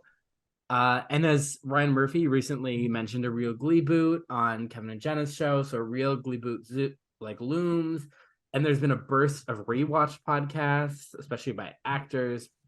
We're so happy to have existed the exact time and place when we did, like through the pandemic, through reopening. So please hire us for the reboot. But most of all, we are, especially me, we're glad we did this. And thank you our listeners so much. Like, it's really amazing. It's this really beautiful thing that we got to be a part of your lives, and I'm gonna miss that, but I'm also like, this was the time. I think we're hitting while we're ahead, and it's Well, we still have some of our sanity. yeah. I'm getting emotional. I also drank a bottle of wine. Entire fucking bottle of wine. And I ate an entire chocolate Oscar. But this was really meaningful, and like the fact that like people listened to us weekly, like that means so much. And there were times that, like, literally I talked about this to my therapist when I was like, I don't think there's like a reason for me to keep living. And he would be like, well, what about your podcast? People listen to that. That brings them joy. And so if you're nervous or scared about doing something creative, even if it's as silly as a rewatch podcast or anything, like that will mean something to 5 people, 10 people, 30 people, whoever. And like, don't be scared. Just do it. And you'll learn a lot. You'll get better. Our first episodes, or maybe our first season, pretty rough, but it's better to just do it. And thank you so much for sticking with us. Like, it means the world. And while we may not be posting as much now, like, we're here. Like, we'll still get notified when you message us, email us. Like, definitely prioritize the Instagram, but like, we're here whether you just want to be like, oh my gosh, I loved this, or like you just want to tell us something, like, we love you guys. Like, you mean so much to us, and like connection, friendship, that's what's all about. Like the fact that like someone from across the pond and a Tennessee beauty queen and like all these people, like we were part of their lives. They wanted to be part of our finale. Like, wow, like who could have thought that? That's amazing. So don't stop believing, keep holding on. And Hannah's leaving the call now. And you know what? Everybody loves counting. I mean, Cullen, you said so much, so many good things. I just want to quickly say it's been an amazing journey going through all 6 seasons of Glee. Wow. Something that I never thought I would do. Something I wouldn't wish on my worst enemy. But honestly, though, I am really glad that I watched it, because again, just that small thought, like if the show did not exist, myself or my friends, would they be able to have the rights that they deserve? It's a really huge thing that the show put into conversations just by showing that people from these backgrounds and that they're people, So that's really, really incredible. So thank you for this amazing journey. Thank you to Cullen and Alyssa, especially Alyssa, for sticking around. And also, it's just, we never could have imagined that a pandemic would happen. And the fact that it did, and we already had this set up, we're like, well, we might as well keep going because we're really fucking lonely. It's just a great way to stay connected to the 3 of us, to stay connected, for us to connect with our friends from grad school, from each of our different friends from separate parts of our lives, to come together. it's fun to see that, people from each part of our lives participating in just this event, getting to see Anne's face, seeing Alyssa, seeing your friends and Indy, who I have to go to her art show. Like your parents doing that video for us, or that sound clip for us. It was so amazing.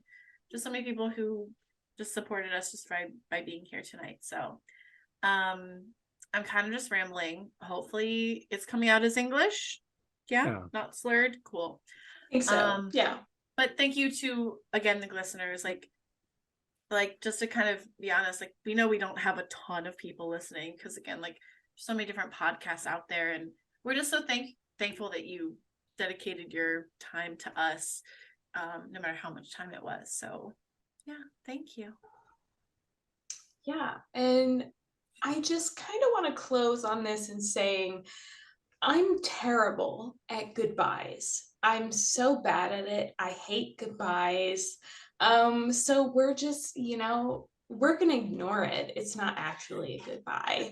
The fact that everyone has stuck this long and listened to us and hopefully followed us and knows our individual personalities. Hopefully we can keep together in the future and continue making connections in whatever sort of media or content we decide to put out into the world. I think that would be the best possible situation for this. And I love you all, even though you scare me because, you're fans of Gleeboot. That's scary, but I think that's a me thing. So moving on from this, thank you so much. And let's continue in another iteration of whatever we decide to put into the world. And also, Alyssa was one of our guests on our podcast, Cullen. Yep. My Fantasy. We watched Beauty and the Beast 2017. Which I think we have talked about on this podcast. I'm pretty sure. And it was just great to come back because it had been many weeks actually since we had recorded for Gleeboot. So it was great to be in that space. So we're definitely gonna have Alyssa back on. But I guess this will be the last time I say, if you want more Gleeboot, you can follow us on Instagram and TikTok, and I guess Twitter, as long as it hasn't imploded yet. I don't know. We are at Gleeboot Pod. You can follow us on Tumblr. Maybe I'll actually spend more time on Tumblr now that I have more free time. We are Gleeboot Podcast.tumblr.com, something like that. If you just Google Gleeboot, we should be there. We are. I've done. And then also, again, if you want more of the three of us on a different podcast, Not My Fantasy Pod on Instagram and TikTok. We're also on YouTube. You can watch our beautiful faces scream about Emma Watson. Yeah. Yeah. Our video tagline, I think, is Man and This Beast versus Queer Baiting Guest on. Yes. Yeah. Again, thank you so much. Like, wow, amazing. Like, we've all learned so much about ourselves. I know I have learned so much about myself doing this, and it's been so meaningful to be a part of this. We weren't always super active in the Glee fandom before, but we've become Glee veterans, and there's no good way to just end this, but thank you so much for everyone who voted in the Gleekies, who watching or listening, and you've watched or listened or voted in any of this podcast. We're so grateful for you, and believe in yourself, in your dreams, and the power of friendship. You can find me on Instagram at Cullen Ever After, or my more recent podcast, Not My Fantasy Pod. Oh my God, we get to do the dance in front of everybody. They don't even know about this dance for Alyssa's social media. We have been doing a dance to A.M.SWEARING. Okay. Okay. Alyssa, you do it, and we will perform the dance. Oh, wait. Okay, so I'm doing it now? Yeah. Okay. You can find me on Instagram at A.M.SWEARINGEN. That's it, right? That was the dance. Yep. That was her Instagram. Follow her. She has amazing art. She'll continue to post her art because it's great. I will. It comes, after some long pauses, but it does come. Comes in waves. Yeah. Mhm. You know, comment below with the things you think should have been nominated or should have won. And we're hopefully gonna upload our other episodes. No video, but just like on YouTube if that's your preferred listening method. Applause for us. Applause. We did it. There's nothing We you can made it, say. you guys. There's nothing you can do. There's no other way when it comes to the It's the truth. truth. But keep holding on. Don't stop believing. Bye, Gleebooties. And Gangnam Style. End that recording. Gleeboot.